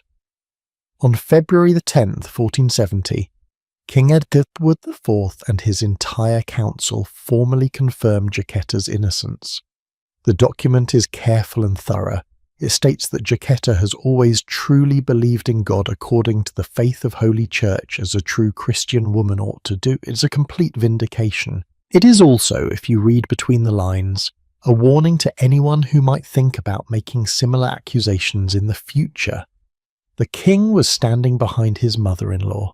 Attack her, and you attack him. But here is the thing about accusations like this. They never fully go away. Even when you are cleared, even when the court says you are innocent, even when the evidence is proven to be fake, the stain remains. People remember the accusation more than the acquittal. They whisper, well, where there is smoke, there is fire. They say, maybe she got away with it this time. The very fact that you are accused means that some part of the accusation must have been true. Or why would anyone have bothered to make it? Jacquetta knew this. She had seen it happen to Joan of Navarre, to Eleanor Cobham, to every woman who had ever been accused of witchcraft and survived. The accusation became part of your identity. You were Jacquetta of Luxembourg, the one who was accused of witchcraft. Not Jacquetta who married for love. Not Jacquetta who raised 14 children. Not Jacquetta who endured the execution of her husband and son with dignity. Jacquetta, the accused witch. That is what people would remember. And she was right to worry because the story did not end there. The witchcraft accusation would be revived 14 years later in 1484 by the most dangerous enemy the Woodvilles would ever face, Richard III. When Richard needed to justify seizing the throne from his own nephews, when he needed to declare Edward IV's marriage invalid and his children illegitimate, he reached for the same weapon that Thomas Wake had used.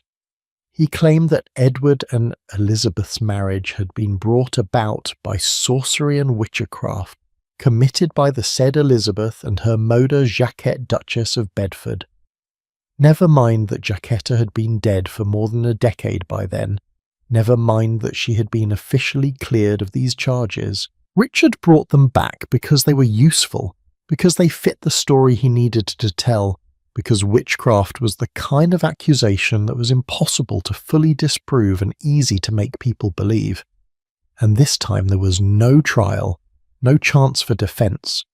Richard just declared it true, put it in a parliamentary act called Titulus Regius, and used it as one of several justifications for taking the crown. So what do we learn from Jacquetta's trial in 1470?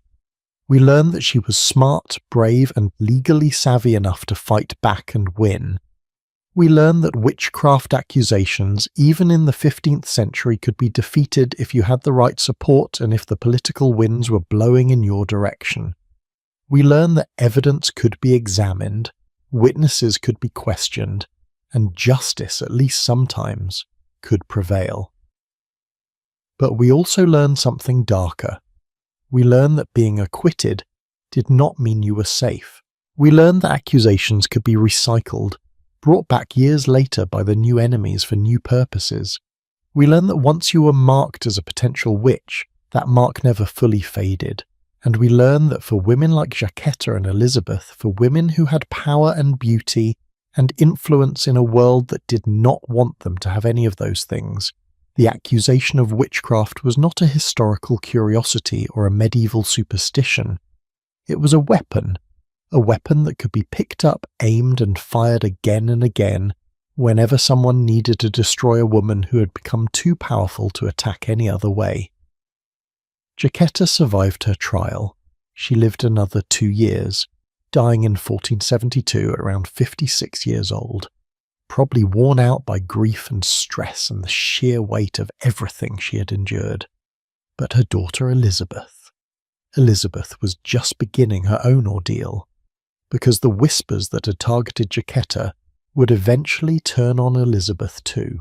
And when they did, when the full force of the witchcraft accusation was aimed at the Queen herself, the stakes would be even higher.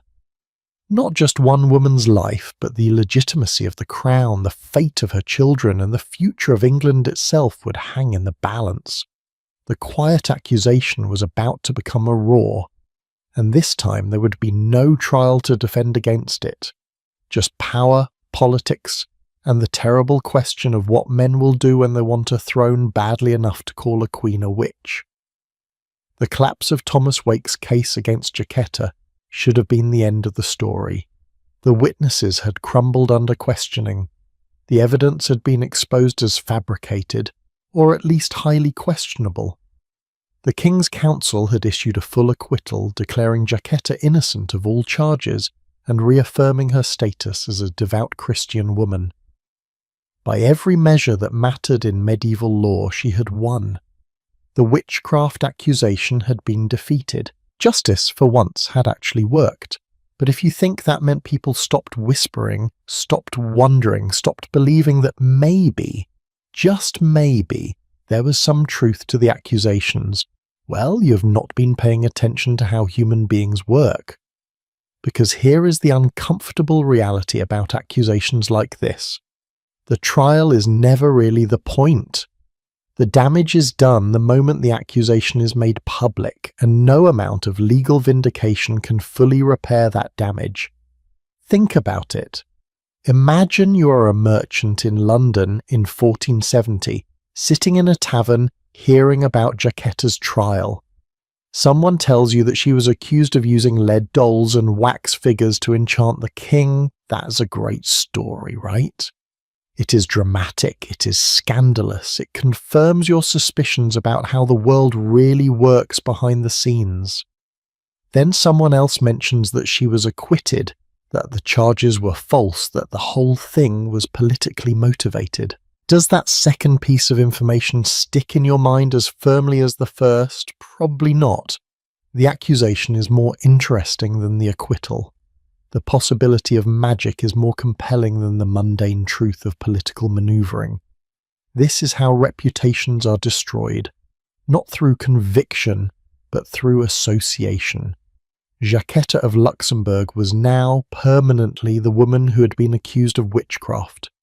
That became part of her identity, woven into how people understood her family. And when you carry that kind of stain, it does not matter how many times you are cleared. The next time something goes wrong, the next time someone needs a scapegoat, the accusation will be there, waiting to be picked up and used again. And this is exactly what happened, because the political situation in England remained chaotic. Warwick's first rebellion had failed, but he was not done. In 1470, he tried again. this time allying himself with the Lancastrians, the very people he had fought against for years. Politics makes strange bedfellows, and Warwick was pragmatic enough to team up with his former enemies if it meant destroying the Woodvilles and regaining control over the king. This time, his rebellion succeeded. Edward IV was forced to flee England, escaping to Burgundy in October 1470, and Elizabeth Woodville, heavily pregnant with her fourth child, was left behind to fend for herself. What would you do in that situation? Your husband has fled the country. Your enemies control the government. Your mother was accused of witchcraft just months ago, and those enemies would love nothing more than to finish what they started. You have 3 young daughters depending on you, and you are about to give birth. Where do you go? Who can you trust? Elizabeth made the same choice that desperate, powerful people had been making for centuries in England. She claimed sanctuary. On October 1st, 1470, under cover of darkness, Elizabeth gathered her daughters and her mother and fled to Westminster Abbey. The Abbey was one of the few places in England where the law could not touch you, where even the king's enemies had to respect the ancient right of sanctuary. If you could make it inside those walls, you were safe, at least theoretically. The Abbot of Westminster at the time was a man named Thomas Milling, and he took in the Queen and her family, giving them rooms in a building called Cheney Gates, part of the abbot's residence. These were not palace accommodations. These were functional rooms meant for clergy and important visitors, but nothing like what Elizabeth was used to. She was a queen, and she was living in what amounted to a religious dormitory, trying to figure out how to survive with no money, no protection, and no idea if her husband would ever make it back to reclaim his throne. And then, on November 2nd, 1470, Elizabeth gave birth. In sanctuary, in that cramped space at Westminster Abbey, surrounded by priests and nuns instead of court physicians and ladies-in-waiting, the Queen of England delivered a son. They named him Edward, after his father. This child would eventually become Edward V, one of the princes in the Tower, but we're getting ahead of ourselves. For now, he was just a baby born in impossible circumstances, baptized quietly in the Abbey, his future as uncertain as his mother's. Can you imagine what that must have been like for Elizabeth? Giving birth is terrifying under the best circumstances. Medieval childbirth was genuinely dangerous. Women died in labour all the time, and even queens were not immune. Elizabeth had already lost one pregnancy earlier, in her marriage, and now she was doing this in sanctuary, in hiding, not knowing if her husband was alive or dead, not knowing if Warwick's forces might storm the abbey and drag her out despite the sanctuary laws. The stress alone could have killed her, but she survived.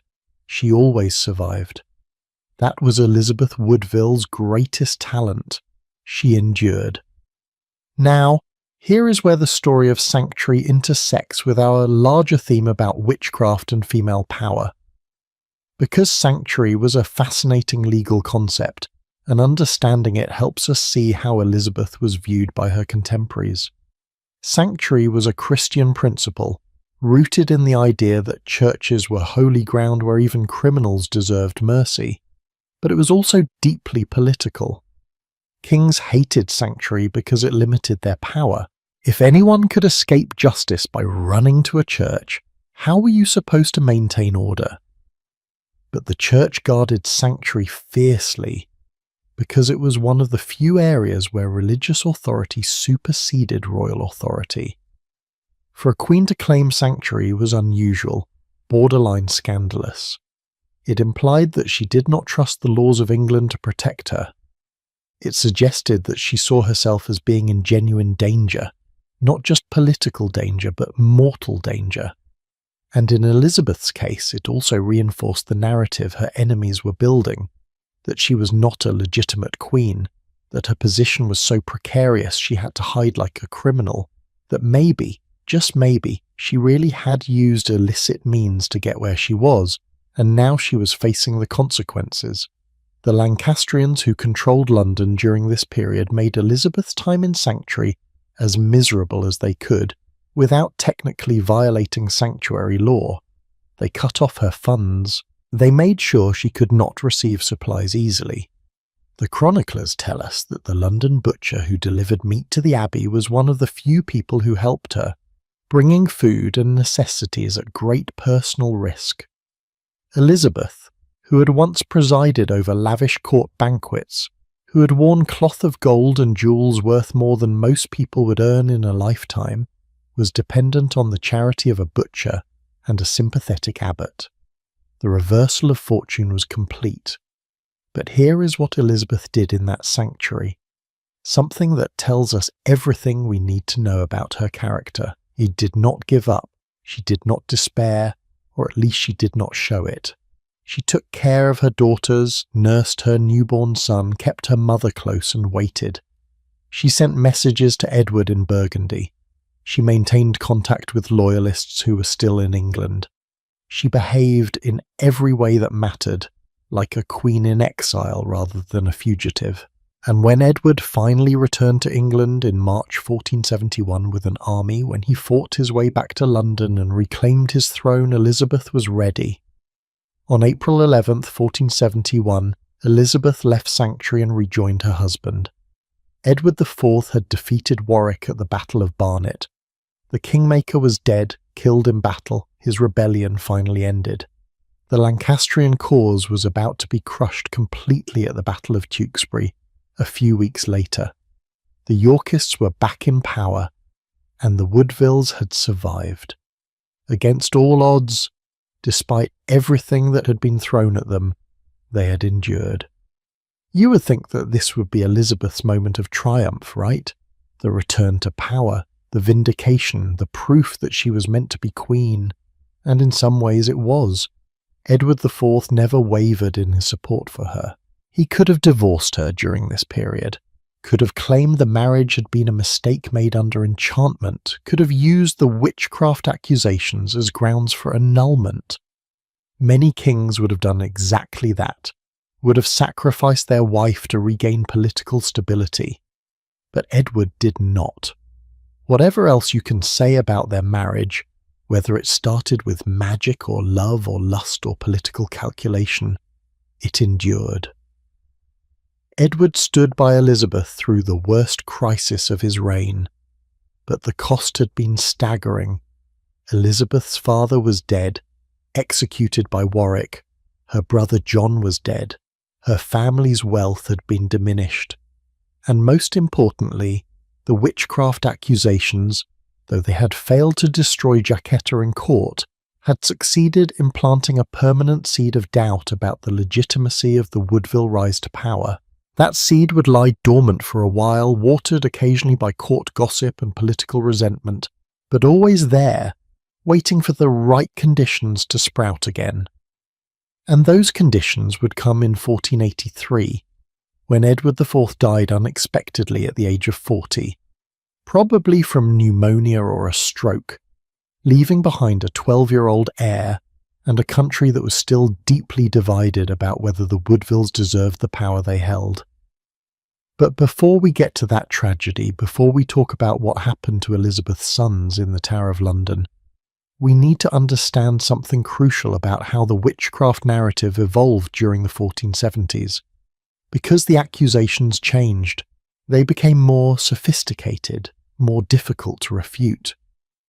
In 1469, Thomas Wake had accused Jacquetta of using crude image magic, dolls and wax figures, the kind of folk sorcery that anyone might practice.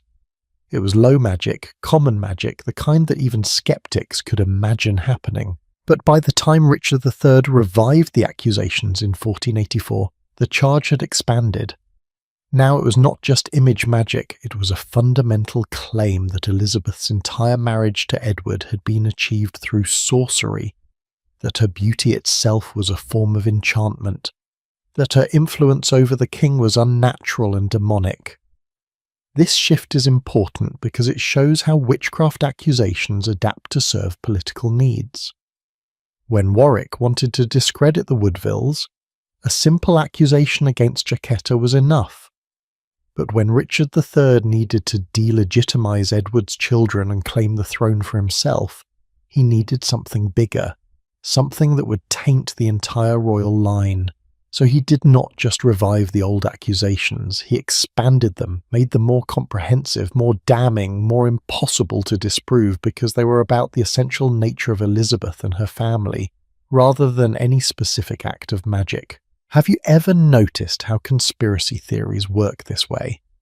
They start with a specific claim, something concrete that can theoretically be investigated. But when that claim is debunked, the conspiracy does not go away. It just grows, absorbing the debunking as proof that the conspiracy goes even deeper. Of course they denied it. Of course the trial cleared her. That just shows how powerful the conspiracy is. That is exactly what happened with the Woodville witchcraft accusations. Every acquittal, every piece of evidence that the charges were false, was reinterpreted as proof of how effectively the Woodvilles had hidden their sorcery. And Elizabeth could not win this fight. She could not defend herself against accusations that were constantly shifting, constantly adapting, constantly growing to encompass whatever her enemies needed them to encompass. All she could do was what she had always done, survive, protect her children as best she could, and hope that her husband's power would be enough to shield her from the worst of what was coming. For a while, it seemed like it might be. The 1470s were relatively stable for the Woodvilles. Edward's reign settled into something approaching normalcy. Elizabeth had more children, 10 in total, with Edward, an impressive number even by medieval standards. She performed her duties as queen, presided over court ceremonies, exercised the soft power that queens were allowed to have. She endured the whispers, the knowing looks, the constant undercurrent of suspicion that followed her wherever she went. And she must have hoped, must have believed, that when her son eventually became king, when Edward V inherited the throne and she became the Queen Mother, her position would finally be unassailable. She was wrong.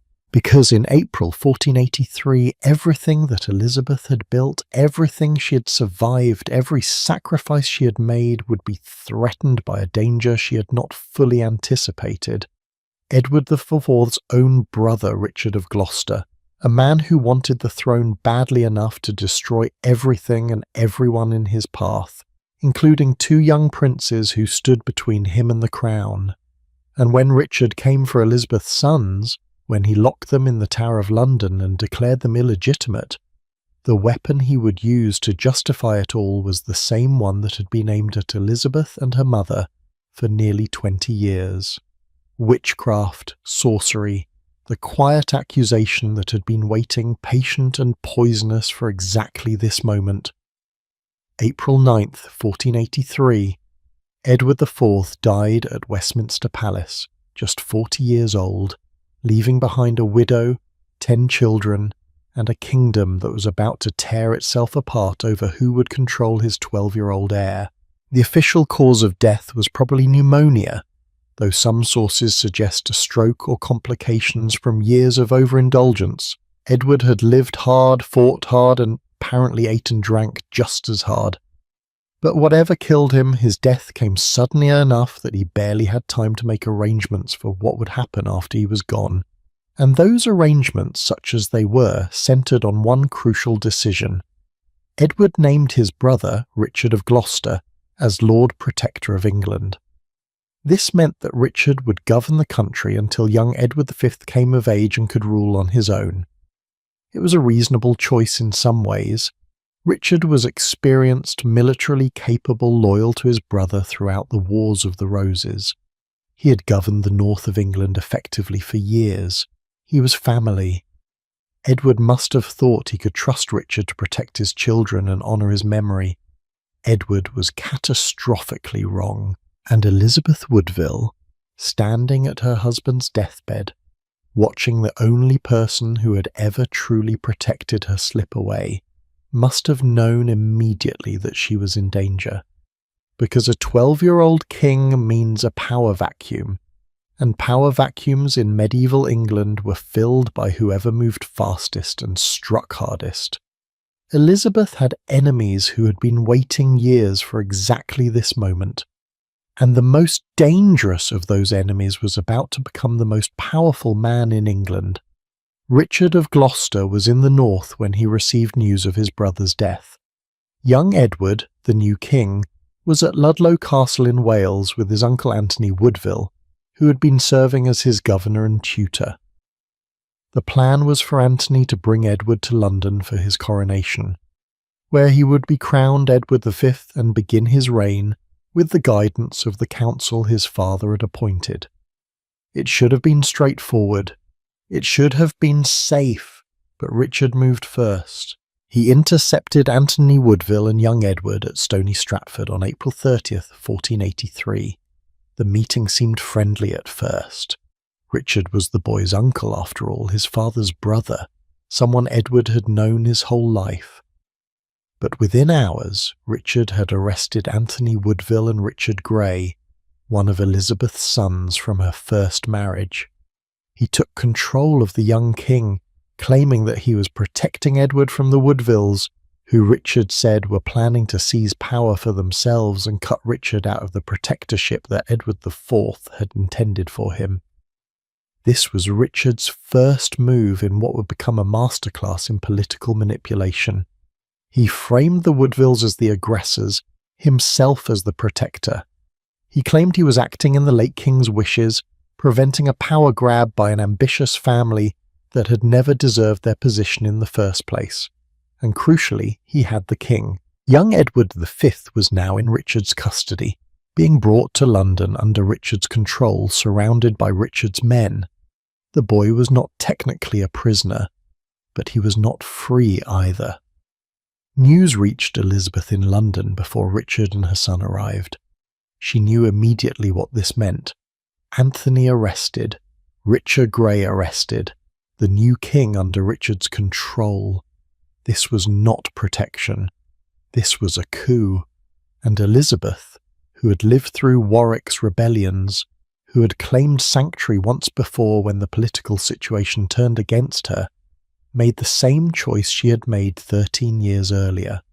On the night of April 30th, 1483, Elizabeth gathered her remaining children, 5 daughters and her younger son, 9-year-old Richard, Duke of York, and fled once again to Westminster Abbey to claim sanctuary. But this time was different. This time Elizabeth was not just a queen in danger. She was the mother of the King of England. Her eldest son, Edward V, was the anointed monarch, even if he had not been crowned yet. That should have given her power, leverage, protection. Instead, it made her more vulnerable than ever. Because if Richard of Gloucester wanted real power, if he wanted to be more than just a regent governing in someone else's name, he would need to remove Edward V from the throne. And to do that legally, he would need to prove that Edward was not the legitimate king, which meant he would need to prove that Edward IV's marriage to Elizabeth Woodville had been invalid. And do you remember what weapon was sitting there, ready to be used, after years of whispers and accusations and failed trials? Witchcraft, the claim that Elizabeth and Jacquetta had enchanted Edward IV through sorcery, forcing him into a marriage he would never have chosen freely, producing children who had no right to inherit the crown. On May 4th, 1483, Edward V entered London. He was brought to the Tower of London, which was a royal residence at the time, not yet the prison it would become in later centuries. This was normal. Kings often stayed at the Tower before their coronations, but Edward was not staying there freely. He was surrounded by Richard's men, kept separate from his mother, told that this was all for his own protection, and meanwhile Richard was working behind the scenes, building his case, gathering support among the nobles who resented the Woodvilles, making promises to people who would help him take the throne. On June 13th, 1483, Richard made his move at a council meeting. William Hastings, one of Edward IV's closest friends and most loyal supporters, was at that meeting. Hastings had served Edward for decades, had been with him through the Wars of the Roses, had helped him reclaim the throne in 1471. He was also, crucially, not a Woodville ally, but he was loyal to Edward's children and believed young Edward V should be king. Richard accused Hastings of plotting against him, claimed treason, and had him arrested on the spot. Within hours, possibly within minutes, the sources are unclear, Hastings was executed. No trial, no formal charges, just death, immediate and shocking, meant to show everyone in that room what Richard was willing to do. The message was clear.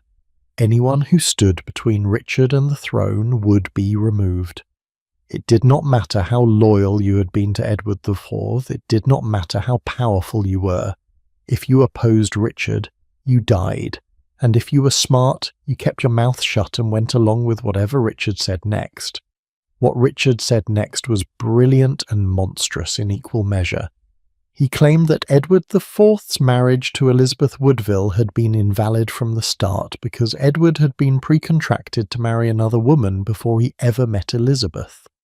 The woman's name was Eleanor Butler, daughter of the Earl of Shrewsbury. She had died years earlier, conveniently unable to confirm or deny any of this, but Richard produced a clergyman named Robert Stillington, Bishop of Bath and Wells, who claimed to have knowledge of this pre-contract, to have been involved in some kind of betrothal ceremony between Edward and Eleanor years before the Woodville marriage.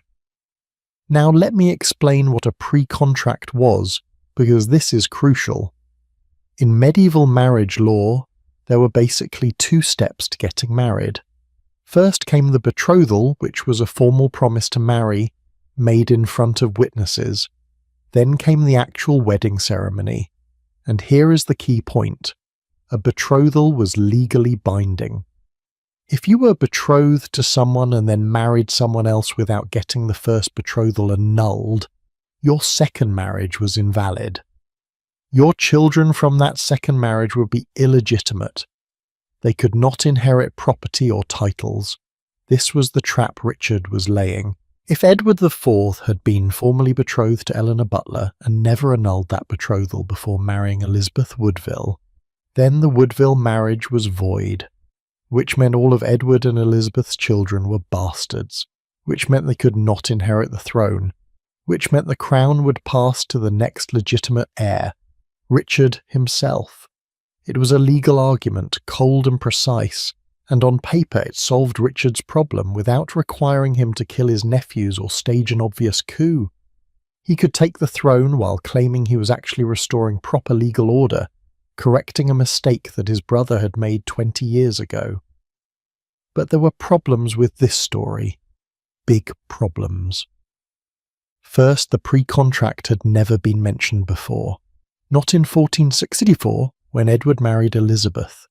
Not during Warwick's rebellions, when Warwick would have loved to use it to discredit the marriage. Not during the 1470s, when political enemies of the Woodvilles were constantly looking for ways to attack them. The claim only surfaced in 1483, when Richard needed it. That alone made it suspicious. Second, Eleanor Butler had been dead since 1468. She could not confirm or deny anything. The only witness Richard could produce was Bishop Stillington, and Stillington had his own reasons for helping Richard. He had been briefly imprisoned by Edward IV in 1478, possibly for supporting the king's brother George in a rebellion, and he might have been holding a grudge. Third, and most damningly, even if there had been some kind of informal understanding between Edward and Eleanor, there was no evidence that it rose to the level of a legally binding pre-contract. Edward was known for making promises to women to get them into bed. He could easily have told Eleanor he would marry her, slept with her, and then moved on without ever intending it to be legally binding. That would be morally questionable, sure, but it would not invalidate his later marriage to Elizabeth. But Richard did not need the pre-contract story to be true. He just needed it to be plausible enough that people could accept it, or at least pretend to accept it, without feeling like they were endorsing obvious treason.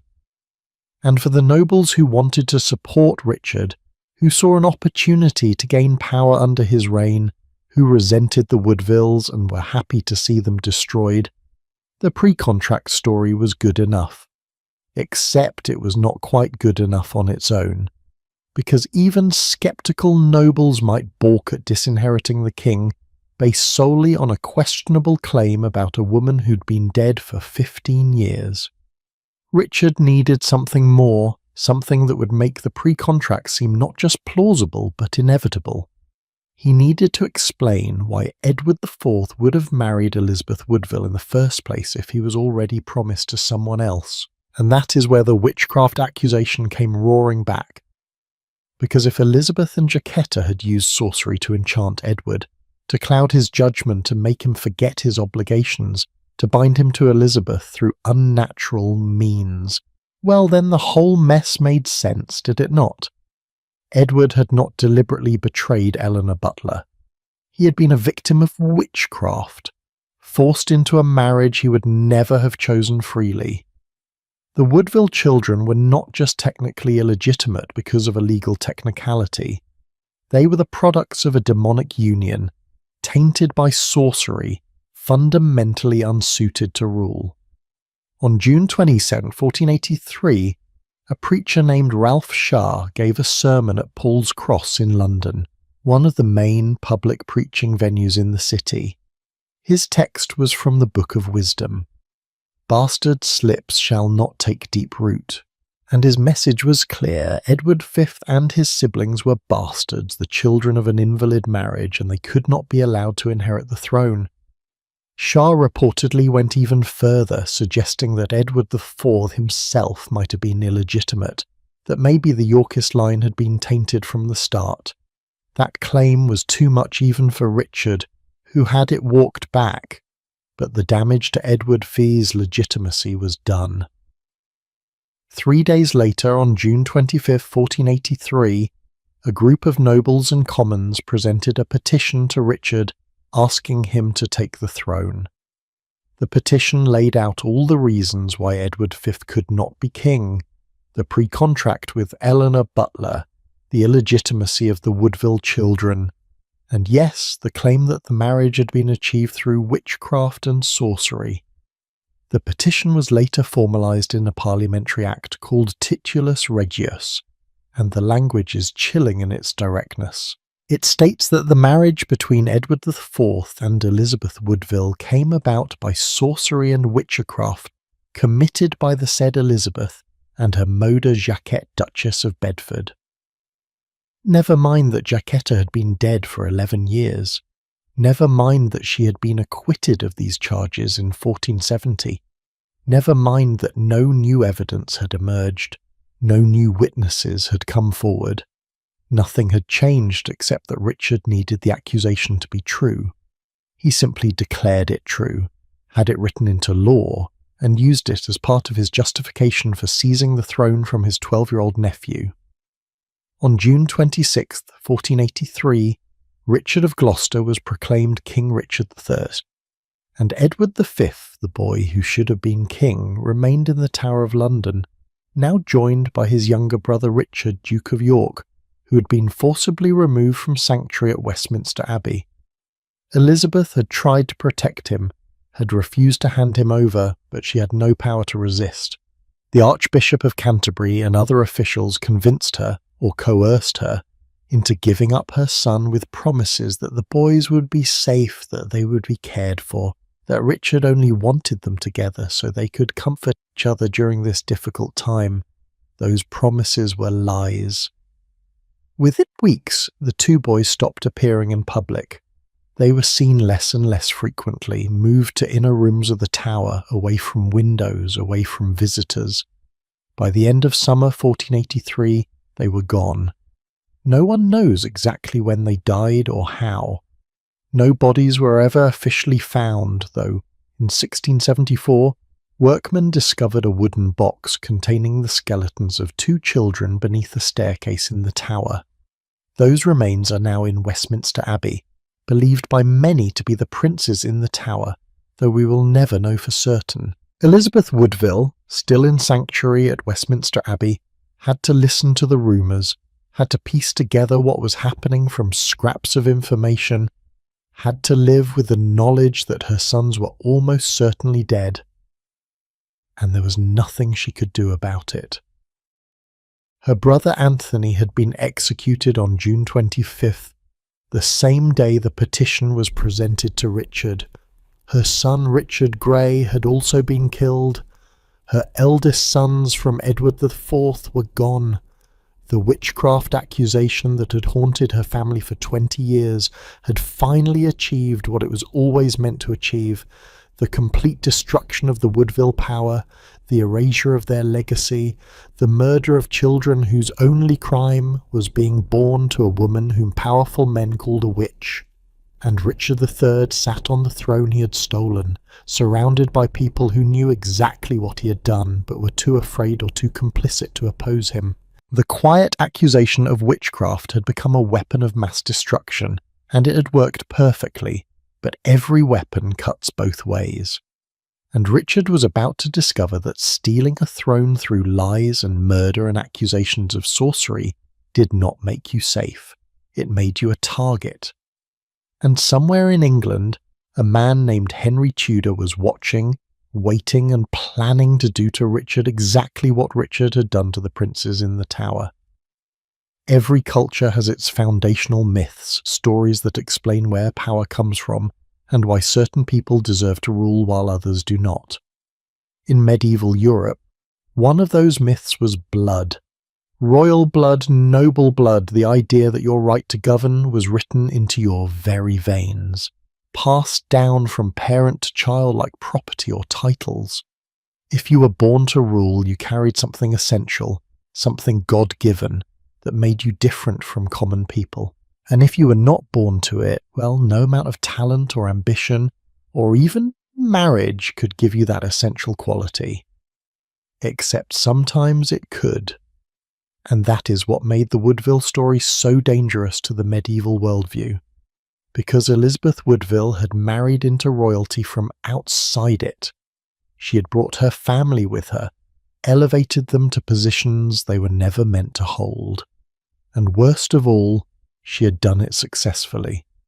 For 20 years the Woodvilles had held power, arranged marriages, accumulated wealth, and operated at the highest levels of English government.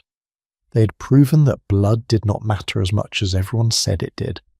That talent and timing and political skill could trump noble lineage, and medieval society could not allow that idea to take root. Because if one commoner family could rise this high, what was stopping others? If Elizabeth Woodville could become queen, if her siblings could marry into the oldest noble houses in England, if her sons could inherit the throne, then what was the point of aristocracy at all? The entire social structure was built on the assumption that some people were born better than others. The Woodvilles threatened that assumption just by existing, so they had to be destroyed. But more than that, their success had to be explained away, reframed as something other than legitimate achievement. And that is where myth became weapon. That is where the legend of Melusine, which had been part of the Luxembourg family identity for generations, was twisted into evidence of demonic influence. That is where beauty became sorcery, political skill became enchantment, and a mother's love for her children became proof of unnatural ambition. Let me take you deeper into how this worked, because it is not enough to say they accuse them of witchcraft. We need to understand the machinery of these accusations, the way they weaponized existing myths and fears to create a narrative so powerful that it is still being argued about 600 years later. The myth of Melusine, as we talked about at the beginning, was originally a story about transformation and broken promises. Melusine was cursed to become a serpent every Saturday, and she could only break that curse if her husband kept his promise never to see her in that form. When he broke his word, she transformed fully into a dragon and left, becoming a spirit who warned her descendants of impending death. It is a tragic story, really, a story about trust and betrayal, about the impossibility of truly knowing another person, about the price of curiosity and the weight of curses. But notice what happens when you retell that story with suspicion instead of sympathy. Suddenly, Melusine is not a tragic figure. She is a deceiver, a creature who hid her true nature from her husband, who used her beauty and magic to trap him into marriage. The curse is not something done to her, but something she carries within her, a taint that marks her bloodline forever. And her descendants are not just tragic heirs to a sad story, they are carriers of that taint, that corruption, that fundamental otherness that makes them dangerous. This is how myth gets weaponized. You take a story that was originally about something else, in this case love and loss, and the painful gap between appearance and reality, and you retell it in a way that supports whatever political goal you need it to support. In the Woodville's case, the goal was to prove that they were fundamentally different from normal nobles, that their success came from supernatural sources rather than natural ones, that they could not be trusted because corruption ran in their blood. And once that idea took hold, every single thing the Woodvilles did was reinterpreted through that lens.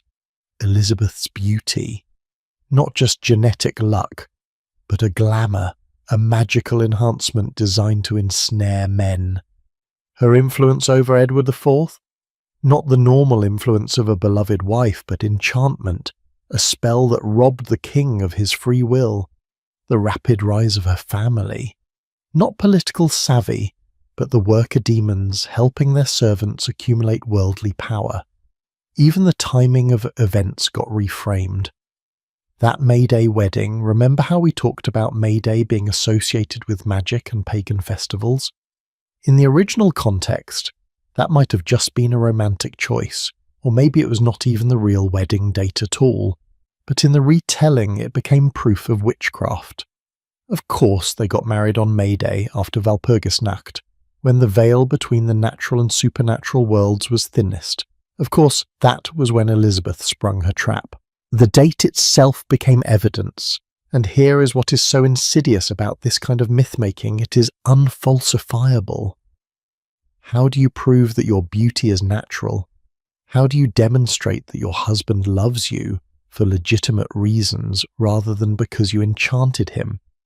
How do you show that your family's success comes from hard work and political skill rather than demonic assistance? Every piece of evidence that should exonerate you gets twisted into further proof of how clever the deception is.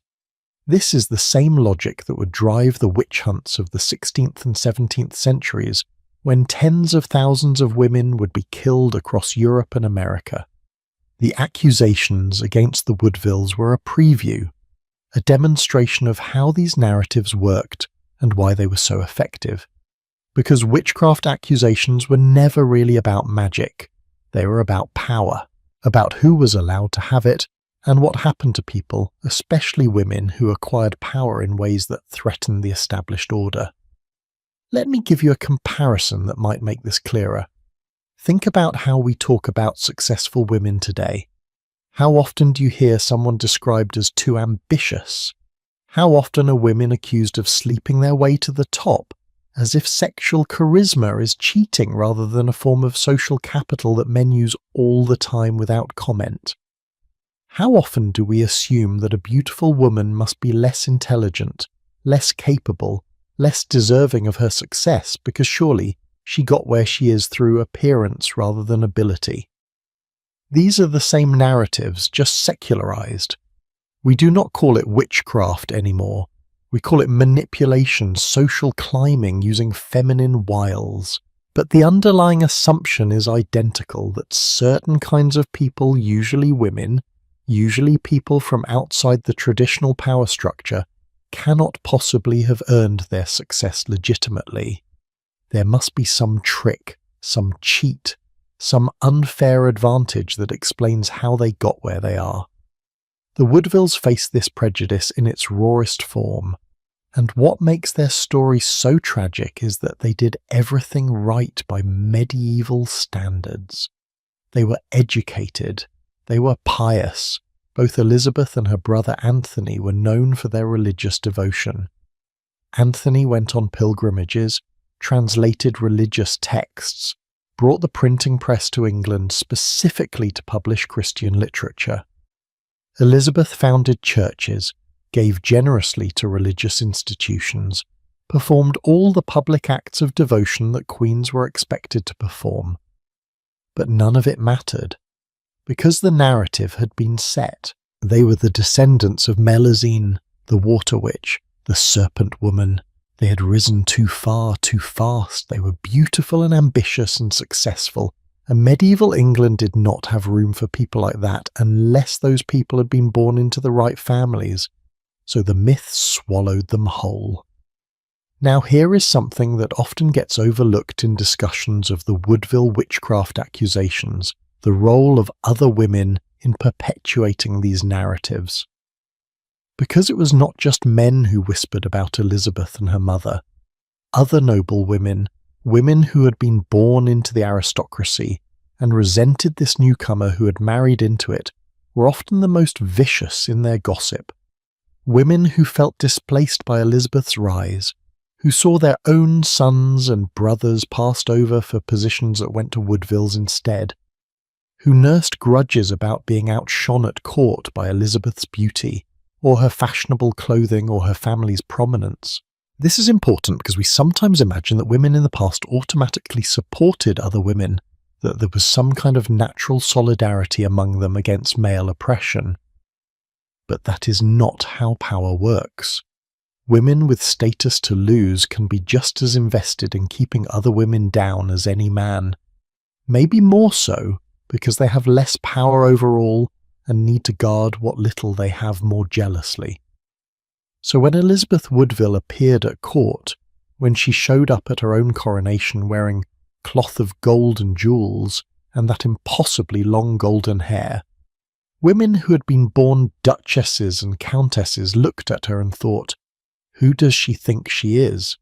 And when they could not attack her directly, could not challenge her position through open political means because she had the king's protection, they attacked her through gossip, through innuendo, through the spread of stories that made her success look unnatural.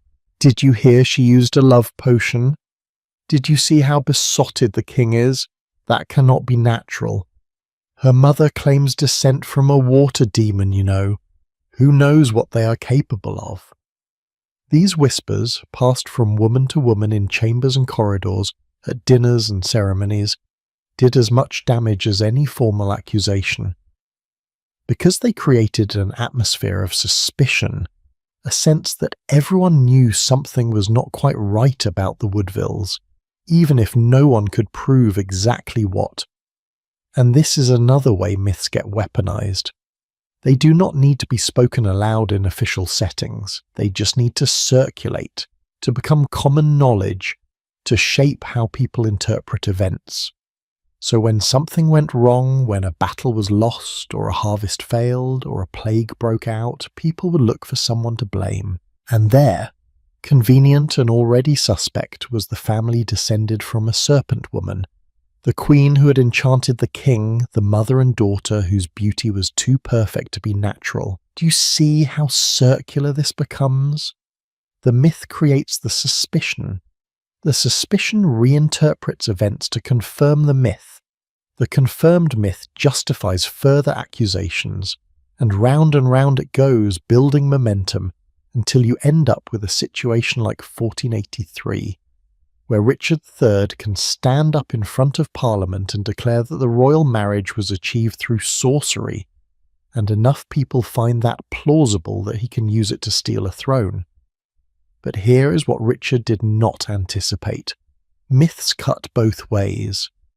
Because while he was using the Melusine legend to destroy the Woodvilles, to paint them as tainted and dangerous, he was also creating a counter-narrative that would haunt him for the rest of his short reign.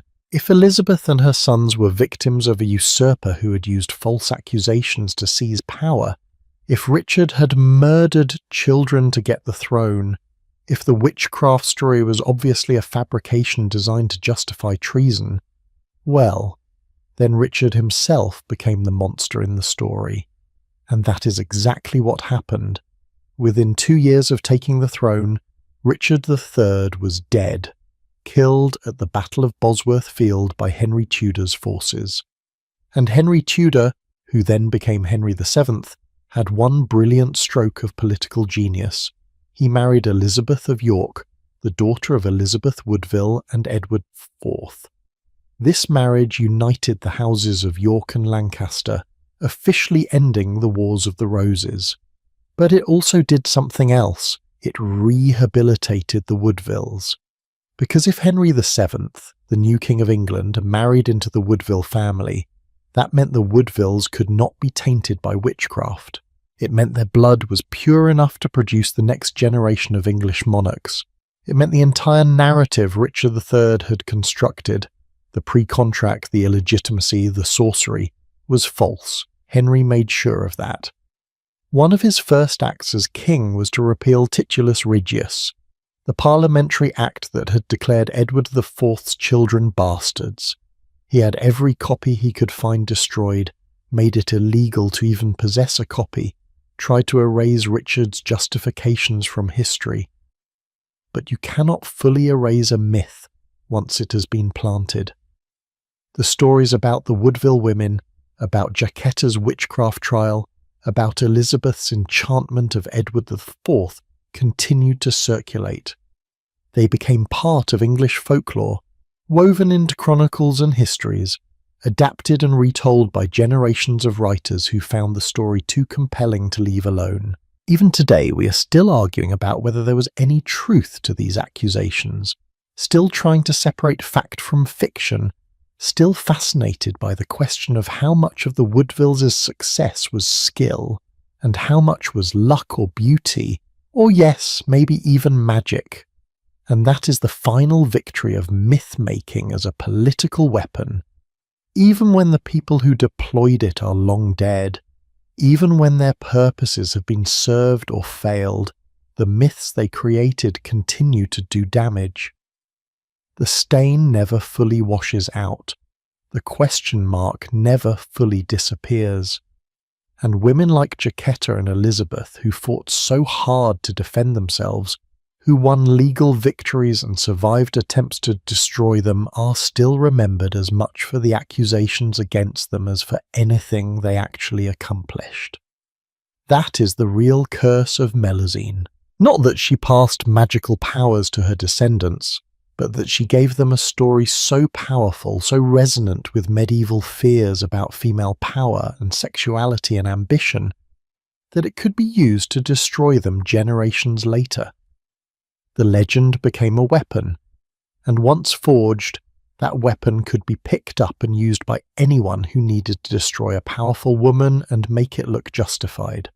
From Joan of Navarre to Eleanor Cobham to Jacquetta of Luxembourg to Elizabeth Woodville to Anne Boleyn a generation later, the pattern repeated over and over, because it worked. It always worked. Until the very idea of female power became inseparable from the suspicion of witchcraft, and women learned that the price of ambition might be not just failure, but burning. The myth had won, but the women it targeted, they refused to disappear. And we need to talk about what happened next, about how Elizabeth Woodville spent the last years of her life, about what she managed to salvage from the wreckage Richard III had made of her family, and about the strange, ambiguous legacy she left behind. Surviving your sons is a special kind of hell. Surviving your sons when you know they were murdered, when you cannot even bury them properly, when their bodies might be rotting in some unmarked grave or bricked up behind a wall, that is something else entirely. Elizabeth Woodville spent the last 9 years of her life carrying that knowledge. 2 of her sons, probably dead by Richard III's orders, her brother Anthony, executed, her son Richard Grey from her first marriage, also executed, her father killed by Warwick years earlier, her husband dead at 40, and Elizabeth herself still breathing, still navigating the treacherous waters of English politics, somehow still standing, when every law of probability said she should have been destroyed. What do you do when you've lost everything except your daughters and your own stubborn refusal to die? If you are Elizabeth Woodville, you plot revenge, quietly, carefully, with the patience of someone who has learned that survival sometimes means waiting for your enemy to make a mistake, because Richard III had made a catastrophic error. He had taken the throne through a combination of legal manipulation and probable murder, and he thought that would be enough. He thought that once he was crowned, once he had declared Edward IV's children illegitimate, once he had the support of key nobles and the acquiescence of a population too exhausted by war to fight back, he would be secure. But Richard had forgotten something crucial about medieval kingship. Legitimacy is not just about who wears the crown, it is about who people believe should wear the crown. And a lot of people did not believe Richard had any right to it. Enter Henry Tudor. We have not talked much about him yet because he was not relevant to the Woodville story until this moment. But Henry Tudor, Earl of Richmond, was living in exile in France, and he had a decent claim to the English throne through his mother, Margaret Beaufort. The Beaufort line descended from John of Gaunt, one of Edward III's sons, though they had originally been born illegitimate and only later legitimised. It was not a strong claim, honestly. There were several people with better hereditary rights than Henry, but Henry had something more important than a perfect pedigree. He had timing, and he had Elizabeth Woodville. Because Elizabeth, still in sanctuary at Westminster Abbey with her daughters, was watching Richard's reign with the calculating mind of someone who had spent decades in politics, she knew Richard was vulnerable. She knew people were already whispering about the princes in the Tower, already wondering what had happened to those boys. She knew that Richard's support was shallow, built on fear and opportunism rather than genuine loyalty. And she knew that if someone challenged Richard, someone with even a halfway plausible claim to the throne, a lot of nobles would be willing to switch sides. So Elizabeth made a deal. Through intermediaries, through secret messages, through the networks of communication that women in her position had to maintain because they had no official power, she reached out to Margaret Beaufort. And together, these two mothers, who had both lost sons to the Wars of the Roses, who had both endured decades of political violence and personal tragedy, hatched a plan that would change the course of English history. The plan was elegantly simple. Henry Tudor would invade England, challenge Richard III for the throne, and if he won, he would marry Elizabeth of York, the eldest daughter of Elizabeth Woodville and Edward IV. This marriage would accomplish several things at once. It would unite the houses of York and Lancaster, finally ending the dynastic conflict that had torn England apart for 30 years. It would legitimise Henry's claim by tying him to the Yorkist line, and it would give Elizabeth Woodville's grandchildren, the children of Elizabeth of York and Henry Tudor, an absolutely unquestionable claim to the English throne. Elizabeth Woodville was not just surviving, she was playing the longest game imaginable. She could not save her sons, but she could make sure their sister became queen. She could make sure the Woodville blood flowed through the royal line for generations to come. She could ensure that everything Richard III had tried to destroy, the legitimacy of her marriage, the status of her children, the power of her family, would be restored and enshrined in the very structure of the monarchy. Think about the audacity of this. Elizabeth had been accused of using witchcraft to enchant one king. Now she was helping to arrange the overthrow of another king so that her daughter could marry his replacement. If the witchcraft accusations had any truth to them, if Elizabeth really did have supernatural powers to shape the fate of monarchs, this would be the proof. But of course she did not have supernatural powers. What she had was political intelligence, patience, and an absolutely relentless refusal to accept defeat. On Christmas Day 1483, in the cathedral at Rennes in France, Henry Tudor made a public oath. He swore that if he successfully took the English throne, he would marry Elizabeth of York. This was not just a promise, this was a political platform. Henry was telling potential supporters that he was not coming to England to start a new dynasty that would exclude everyone who had supported the Yorkists.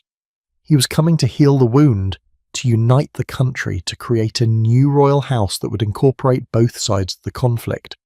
And the symbol of that unity would be his marriage to Edward IV's daughter, the woman who should, by Yorkist reckoning, actually be the legitimate heir to the throne if her brothers were dead.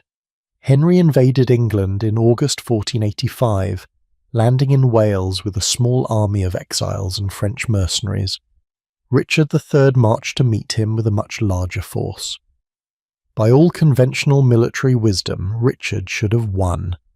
But at the Battle of Bosworth Field on August 22, 1485, something extraordinary happened. Several of Richard's key supporters, including the powerful Stanley family, switched sides in the middle of the battle.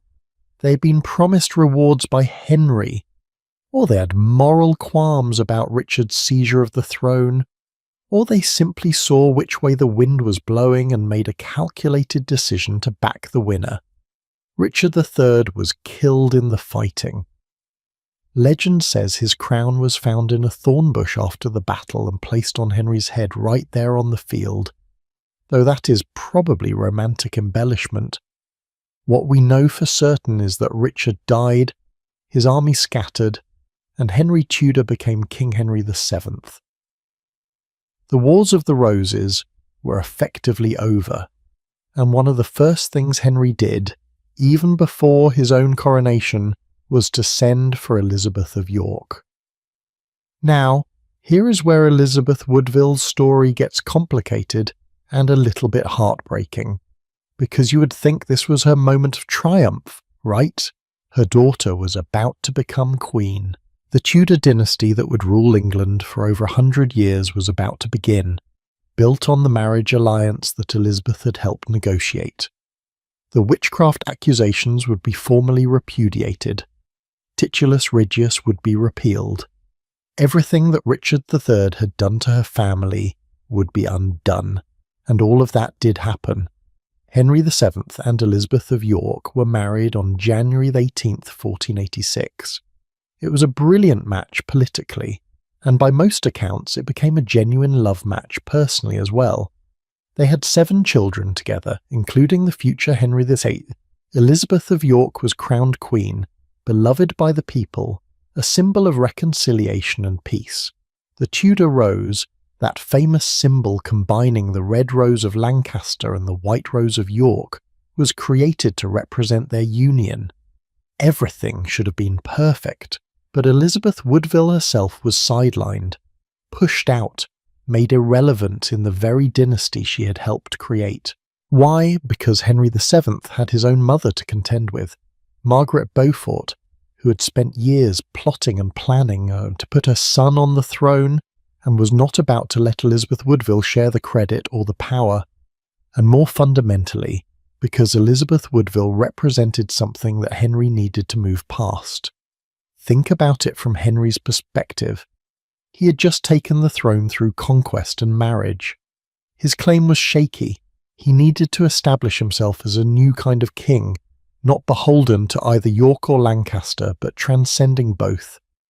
Having Elizabeth Woodville too visible, too active in his court would have been a problem, because she was a reminder of all the chaos and controversy of the previous reign. She was the woman who had been accused of witchcraft. She was the mother of the princes in the Tower, whose disappearance cast a shadow over Richard III's reign, and, by extension, over the whole transition of power. Henry could not afford to have her as a powerful presence. She was useful as a negotiator, as a symbol of York-Tudor alliance, but only at a distance. So Elizabeth Woodville was honoured, but not empowered. She was given a pension and some lands, but nothing like the wealth and influence she had wielded as queen. And in February 1487 something strange happened. Elizabeth retired to Bermondsey Abbey, a religious house in London, and spent the last 5 years of her life there in relative poverty and isolation. Her lands and much of her income had been taken away, officially given to her daughter Elizabeth of York, but the effect was to strip the older Elizabeth of independent power. Why? Historians argue about this. Some say it was voluntary, that Elizabeth chose to retire from public life, exhausted by decades of political violence and ready for peace. Others suggest she was forced into it, that Henry VII saw her as a potential threat or embarrassment and effectively exiled her to the Abbey. There is even a theory that she was implicated in a plot to overthrow Henry, a rebellion led by a pretender claiming to be one of the princes in the Tower, which Henry might have suspected Elizabeth of supporting. We will probably never know the full truth. What we do know is that Elizabeth Woodville died at Bermondsey Abbey on June 8, 1492, at around 55 or 56 years old. Her funeral was small, nothing like the elaborate ceremony you would expect for a former queen. She was buried at Windsor Castle next to Edward IV, but the event was understated, almost deliberately so, and in the years that followed, Elizabeth Woodville was largely written out of the triumphant narrative of Tudor ascension. The story became about Henry VII's brilliance, Margaret Beaufort's devotion, Elizabeth of York's beauty and virtue. Elizabeth Woodville, if she appeared at all, was a footnote, the problematic mother-in-law, the woman with the questionable background. But here is what they could not erase, her bloodline, because every English monarch from Henry VIII forward carried Elizabeth Woodville's blood. Her daughter Elizabeth of York gave birth to Henry VIII, who had 6 wives and 3 children who reigned, Edward VI, Mary I, and Elizabeth. When Elizabeth I died without heirs, the throne passed to the Stuarts, who were descended from Elizabeth of York's daughter Margaret. And the Stuarts eventually gave way to the Hanoverians and then the Windsors, the current British royal family.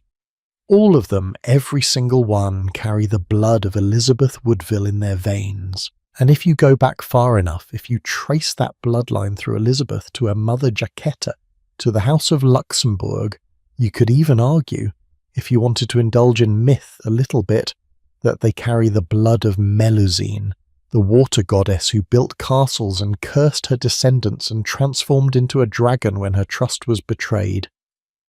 It is not true, of course. Melusine was a legend, a story, a piece of folklore that got attached to noble families because it made them seem more interesting. But it is also true in the way that myths are always true, as a metaphor, as a narrative, as a way of understanding how power and gender and ambition intersect in ways that make people deeply uncomfortable. Elizabeth Woodville was not a witch. She did not cast spells or make potions or consort with demons. What she did was survive. She outlasted her enemies, protected her children as best she could in an impossible situation, and made sure that even in defeat, even in tragedy, her legacy would continue.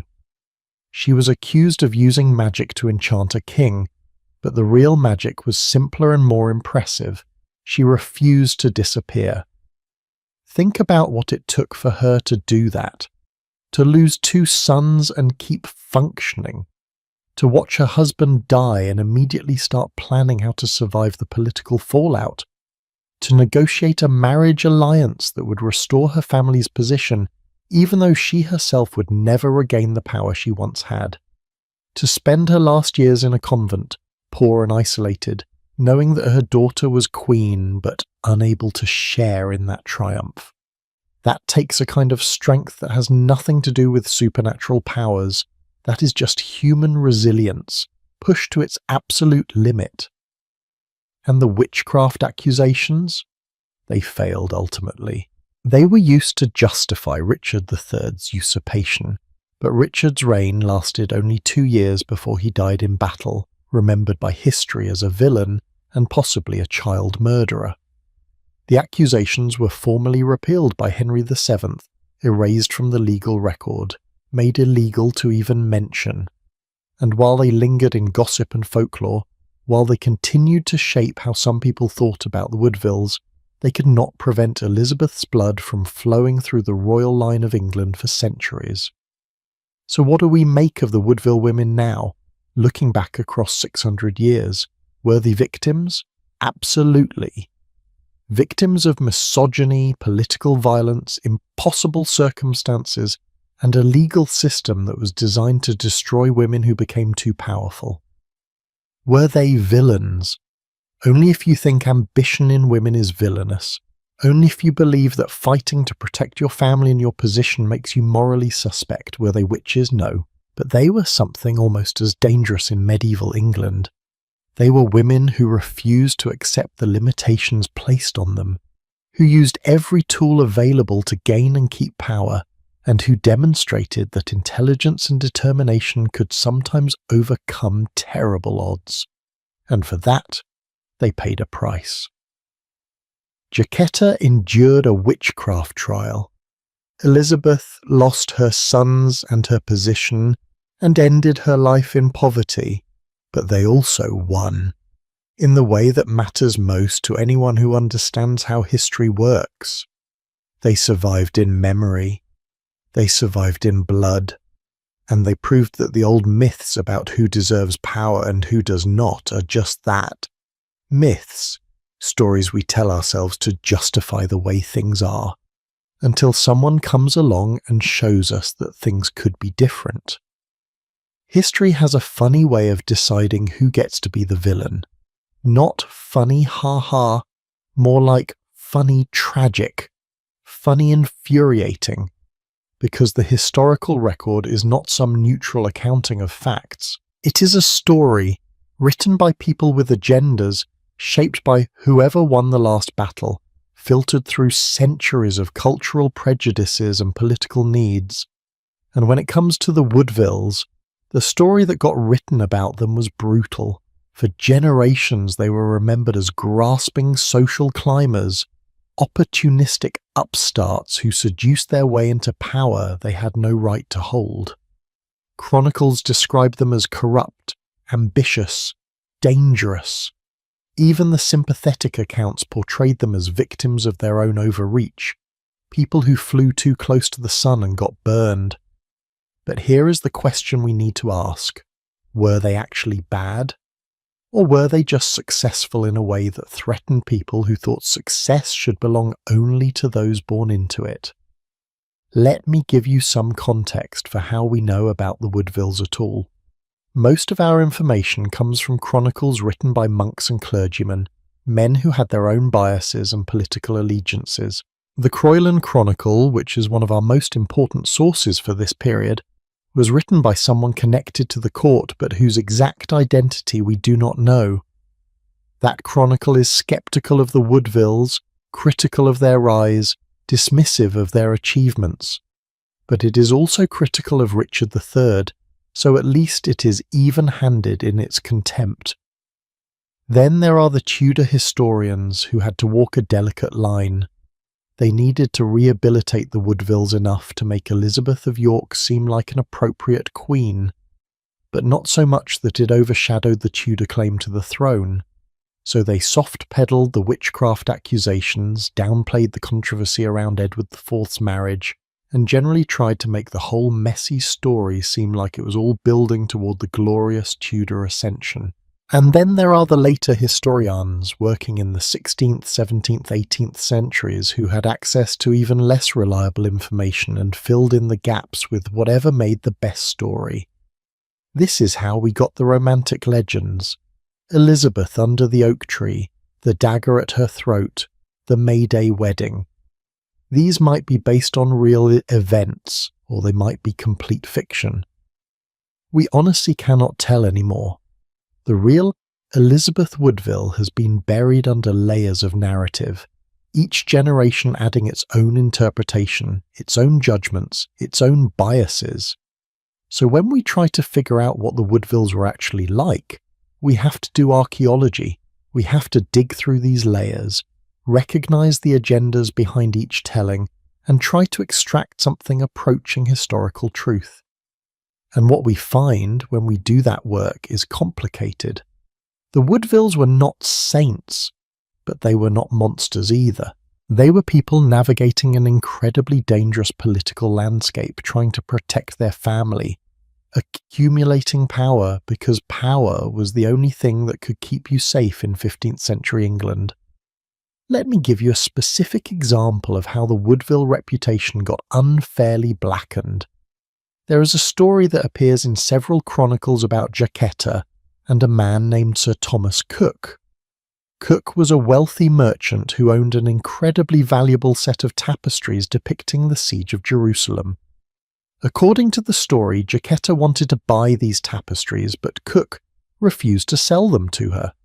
So in revenge, Jacquetta had Cook arrested on trumped-up charges of supporting a Lancastrian plot against Edward IV. Cook was imprisoned, fined heavily, and financially ruined, all because Jacquetta coveted his tapestries. It is a great story. It makes Jacquetta look petty, vindictive, willing to destroy an innocent man over decorative cloth. And that story has been repeated in history books for centuries as an example of Woodville corruption and abuse of power. There is only one problem: it is almost certainly false. When you look at the actual historical record, Cook was accused of concealing information about a real Lancastrian conspiracy. The charges against him were brought by royal officials, not by Jacquetta personally. He was investigated, found guilty of misprision of treason, which means he knew about a plot and did not report it, and fined accordingly. He did not lose everything. He remained wealthy, and there is no contemporary evidence that Jacquetta had anything to do with his prosecution. That detail about the tapestries appears to have been added later, possibly decades later, as a way of making an already suspicious family look even worse. But the story stuck, because it fit what people wanted to believe about the Woodvilles, that they were greedy, that they abused their power for petty personal gain, that they were not like the old nobility, who supposedly governed with dignity and restraint. Never mind that the old nobility did the same things, arrested rivals on questionable charges, seized property, used the legal system as a weapon. When the Plantagenets or the Nevilles did it, it was just politics. When the Woodvilles did it, it was evidence of their fundamental unfitness to rule. Do you see the double standard? It runs through every aspect of how the Woodvilles were perceived and remembered. Their marriages were grasping, while other families' strategic marriages were sensible alliances. Their accumulation of wealth was greedy, while other nobles' estates were rightful inheritances.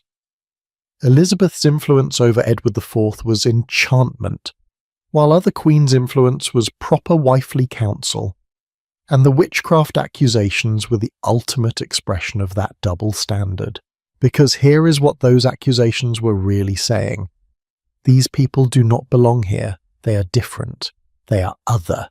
Their success cannot be explained by normal means, so it must be explained by supernatural ones. It was a way of putting the Woodvilles outside the bounds of legitimate society, marking them as fundamentally alien, justifying any action taken against them. Now, I want to talk about something that often gets overlooked in discussions of medieval witchcraft, the class dimension. Because accusations of witchcraft in the 15th century were not random, they followed patterns. And one of those patterns was that they targeted people who were perceived as having risen above their station. Women who married up, families who accumulated power too quickly, anyone who demonstrated that the social hierarchy was not as fixed as everyone pretended it was. Joan of Navarre was foreign, which made her suspect. Eleanor Cobham had married into the royal family from relatively modest gentry origins. Jacquetta and Elizabeth Woodville were the most spectacular examples, a duchess who married a knight, producing a daughter who married a king. Each of these women threatened the idea that status was inherited, that nobility was about blood rather than behaviour, that some people were simply born to rule and others were born to serve. And medieval society could not tolerate that threat. Because if status was not fixed, If anyone could rise through talent or luck or strategic marriage, then what was the point of aristocracy? What justified the vast inequality, the feudal system, the concentration of power in a tiny minority? The entire structure depended on everyone believing that hierarchy was natural, God-given, immutable.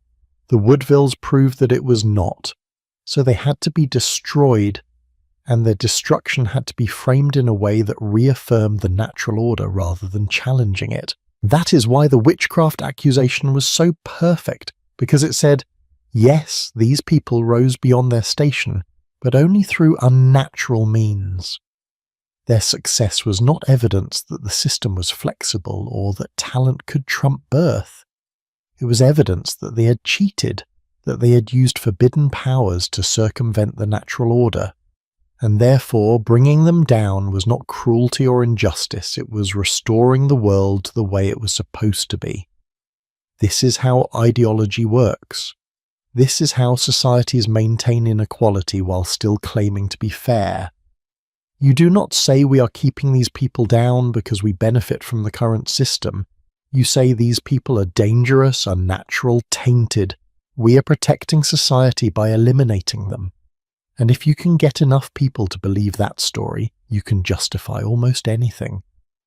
The Woodvilles were not the only victims of this dynamic. Throughout history you see the same pattern. Women who become too powerful, minorities who become too successful, immigrants who accumulate too much wealth.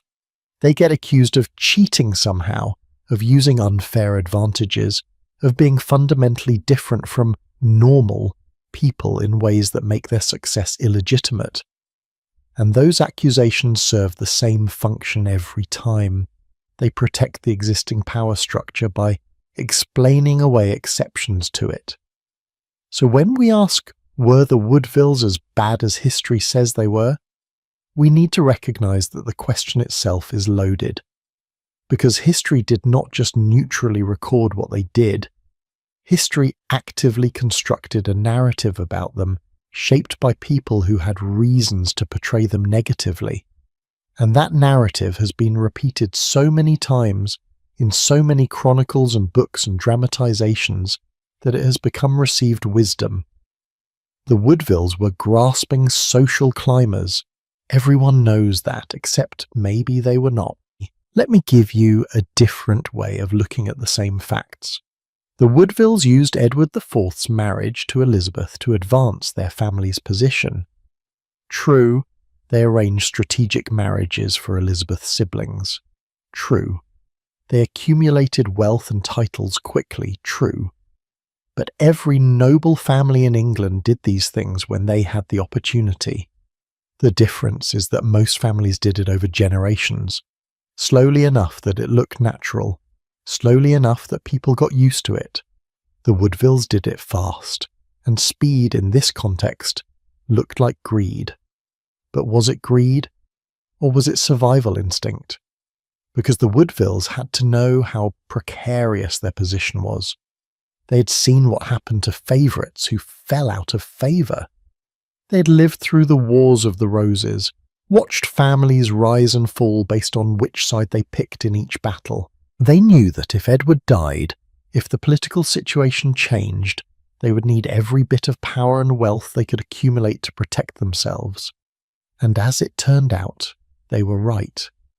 When Edward did die, the Woodvilles were targeted immediately. And the ones who survived, like Elizabeth herself, only survived because they had built enough connections, accumulated enough resources, made themselves valuable enough that destroying them completely was more trouble than it was worth. So maybe the Woodville greed was actually intelligence. Maybe their grasping was strategic planning. Maybe their rapid accumulation of power was not evidence of supernatural assistance, but evidence that they understood how precarious their position was and acted accordingly. That is a very different story than the one that got written into the chronicles, but it might be closer to the truth. And here is what we know for certain. The Woodvilles were educated, cultured, and genuinely accomplished. Anthony Woodville translated philosophical and religious texts. He brought the printing press to England. He was renowned across Europe as a jouster and scholar. Elizabeth herself was literate, pious, and politically savvy enough to outmaneuver multiple attempts to destroy her. Jacquetta survived being accused of witchcraft, maintained her dignity through the execution of her husband and son, and lived to see her daughter become queen. These were not stupid people. They were not merely lucky. They were capable, and they used that capability to navigate one of the most dangerous periods in English history. And for that, they were accused of witchcraft. Because God forbid we give credit where credit is due. God forbid we acknowledge that sometimes people succeed because they deserve to, not because they cheated. But the accusation failed in the end, did it not? Richard III used it to seize the throne, but he died 2 years later, defeated and discredited.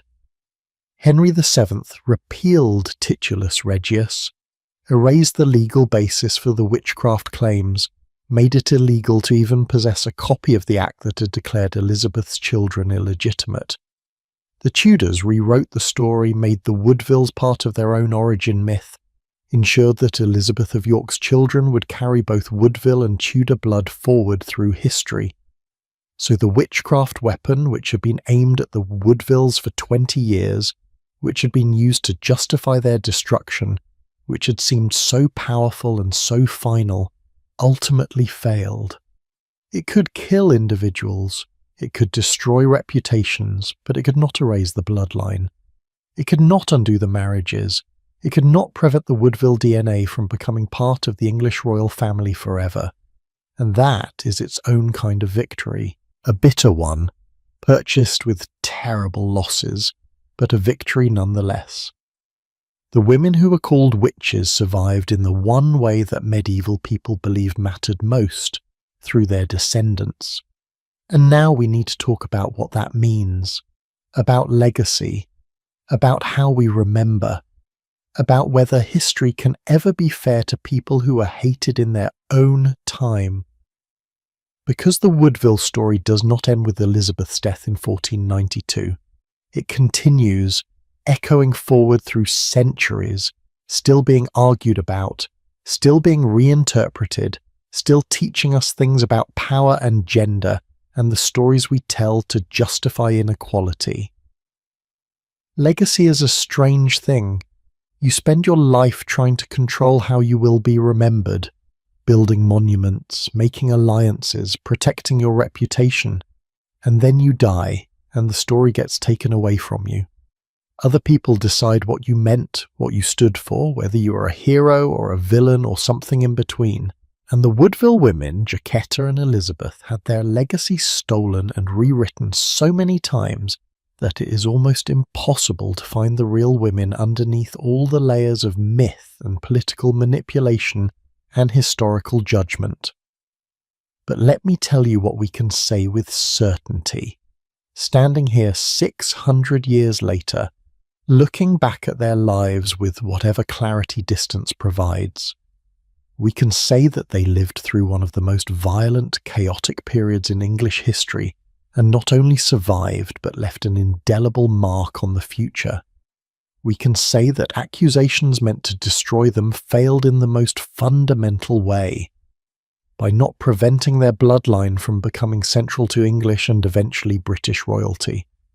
And we can say that the witchcraft narrative, for all its power and persistence, could not erase the more important truth that these were women of intelligence, resilience, and strategic brilliance who deserved better than what history gave them. Let me start with the most obvious piece of their legacy, the blood.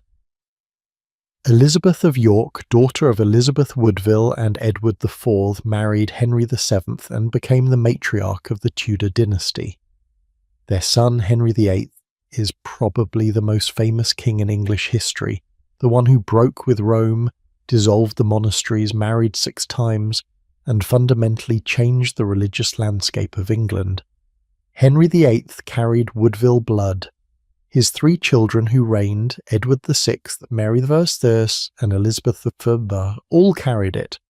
The great Elizabeth, who defeated the Spanish Armada, who presided over the English Renaissance, who gave her name to an entire age, was the great-great-granddaughter of Elizabeth Woodville.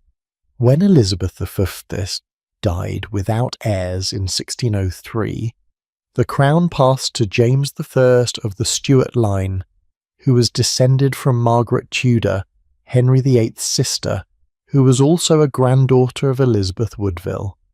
Every Stuart monarch carried that blood, and when the Stuarts were eventually replaced by the Hanoverians, and the Hanoverians by the Windsors, that genetic thread never broke.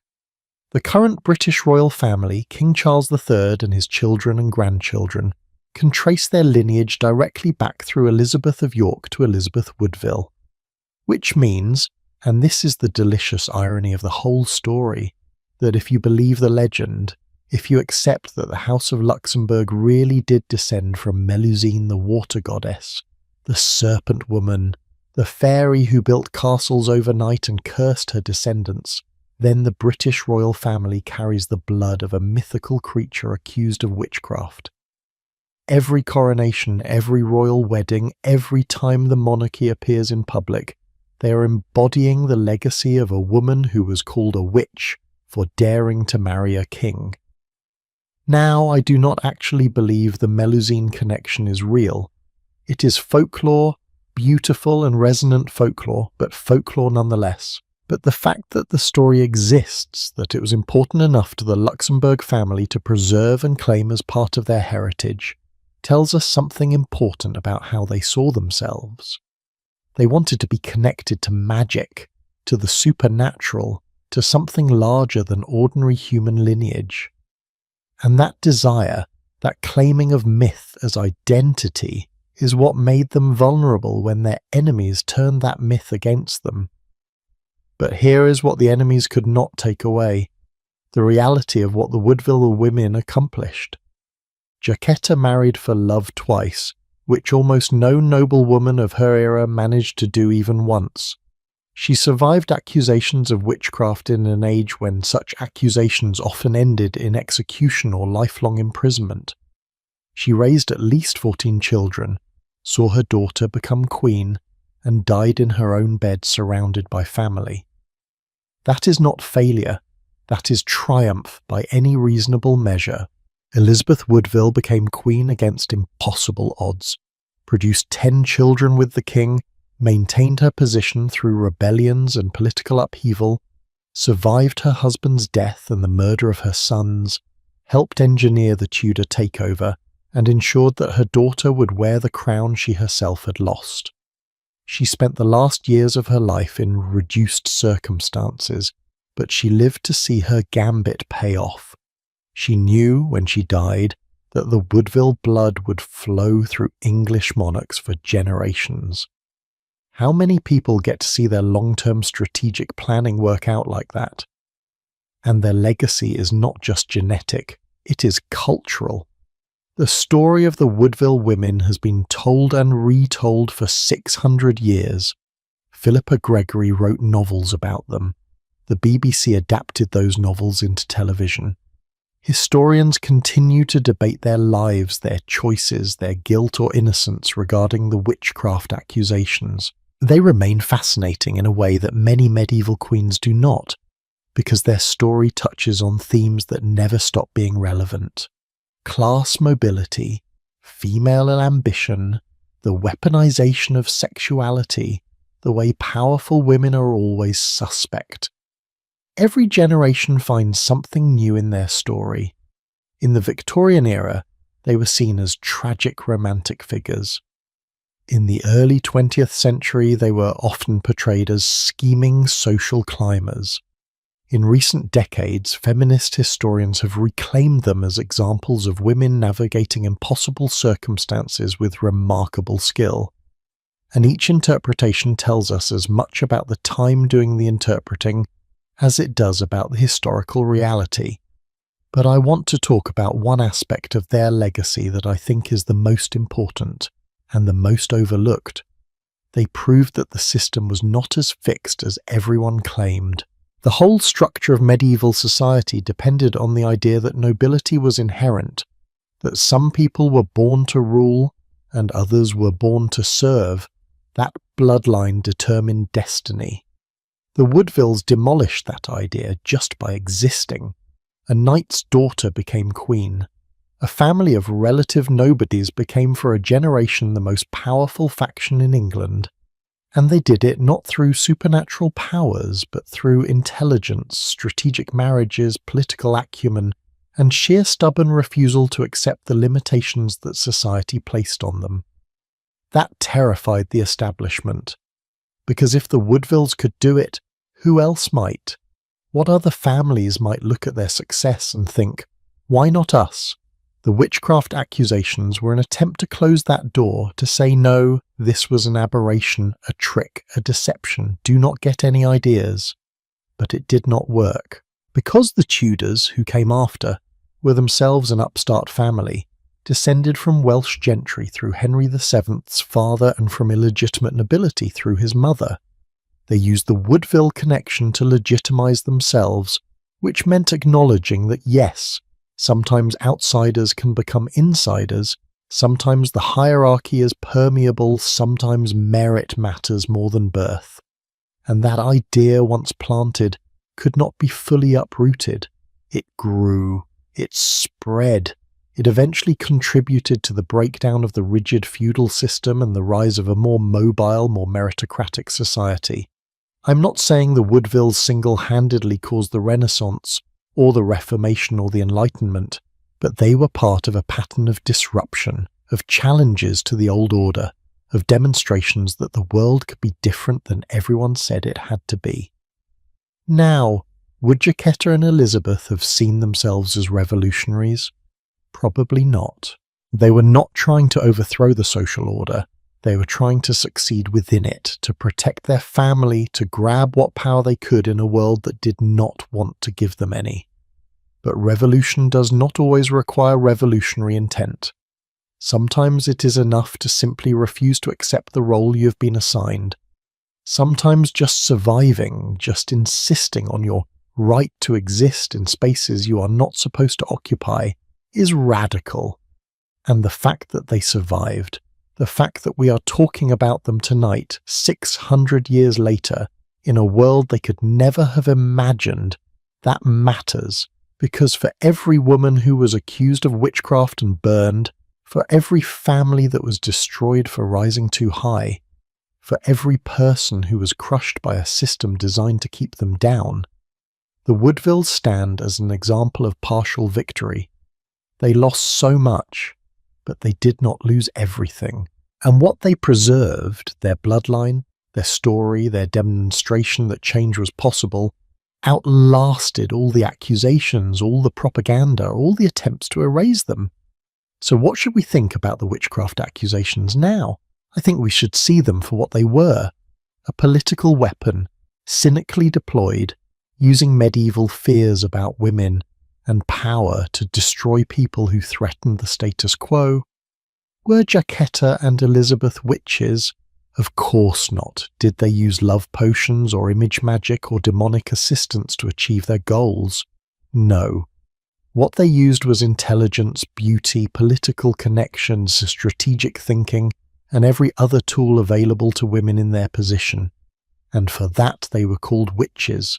Because calling a powerful woman a witch is easier than admitting that she earned her power through the same means that powerful men use every day. The accusations failed to destroy them completely, but they succeeded in poisoning their reputation for centuries. And that is worth remembering, because we still do this. We still see successful women and immediately start looking for the trick, the shortcut, the unfair advantage. We still assume that if a woman is beautiful and powerful, she must have used her looks to get where she is. We still use gendered language to describe ambition, calling it ruthless in women when we would call it determination in men. The Woodville women were called witches because medieval England did not have better language for women who refused to stay in their assigned place. We have better language now, but we often use it the same way, to diminish, to undermine, to explain away success that makes us uncomfortable. And until we stop doing that, until we can see a woman rise to power and simply accept that she deserves to be there, the ghost of the witchcraft accusation will continue to haunt us. But here is what gives me hope. The Woodvilles won. Not completely, not without terrible losses, but they won. Their blood flows through every British monarch. Their story is still being told. And every time someone tells that story, we have a chance to tell it more fairly, with more nuance, with more recognition of what they actually accomplished rather than what they were accused of accomplishing. Jacquetta of Luxembourg, who defied a king to marry for love, who survived a witchcraft trial, who raised a queen. Elizabeth Woodville, who married the most powerful man in England, who endured unimaginable tragedy, who plotted the Tudor takeover from a convent sanctuary. These women were not witches, they were survivors, they were strategists, they were mothers and wives and political actors doing the best they could in circumstances designed to destroy them. And they deserve to be remembered not as the villains or victims of someone else's story, but as the protagonists of their own. That is the legacy I hope we can give them now, 600 years too late, but better late than never. The Woodville women were not perfect, but they were extraordinary, and the quiet accusations of witchcraft that echoed through the English court for a generation could not silence them. Their voices are still there if we listen carefully, still telling us that power is not always inherited, that bloodlines can be built, and that sometimes the women everyone calls witches are just women who refuse to disappear. Thank you so much for staying with me through this long journey into the 15th century, into the lives of two women who have fascinated me for years, and who I hope now fascinate you too. If this story resonated with you, if you found something valuable or surprising or moving in the tale of the Woodville women, I would love to hear about it in the comments. Where did you listen from tonight? What moment in their story struck you most powerfully? Do you see echoes of their experience in the world around you now? And if you enjoyed this deep dive into medieval history, into the intersection of gender and power and myth and politics, please consider subscribing. There are so many more stories like this one. So many more women and men whose lives have been buried under layers of propaganda and misunderstanding and historical judgment. I want to dig them all up, dust them off, and give them the nuanced, complicated human treatment they deserve. The next story is already calling to me. Another chapter of history where nothing is quite what it seems, where the villains might be heroes and the heroes might be villains, where truth is always stranger and more interesting than the myths we build around it. I cannot wait to share it with you. Until then, sleep well, dream of serpent women and water goddesses and queens who refuse to be erased, and remember, every accusation has a purpose, every myth serves someone's interest, and the truth is always worth digging for, no matter how many centuries it has been buried. Good night.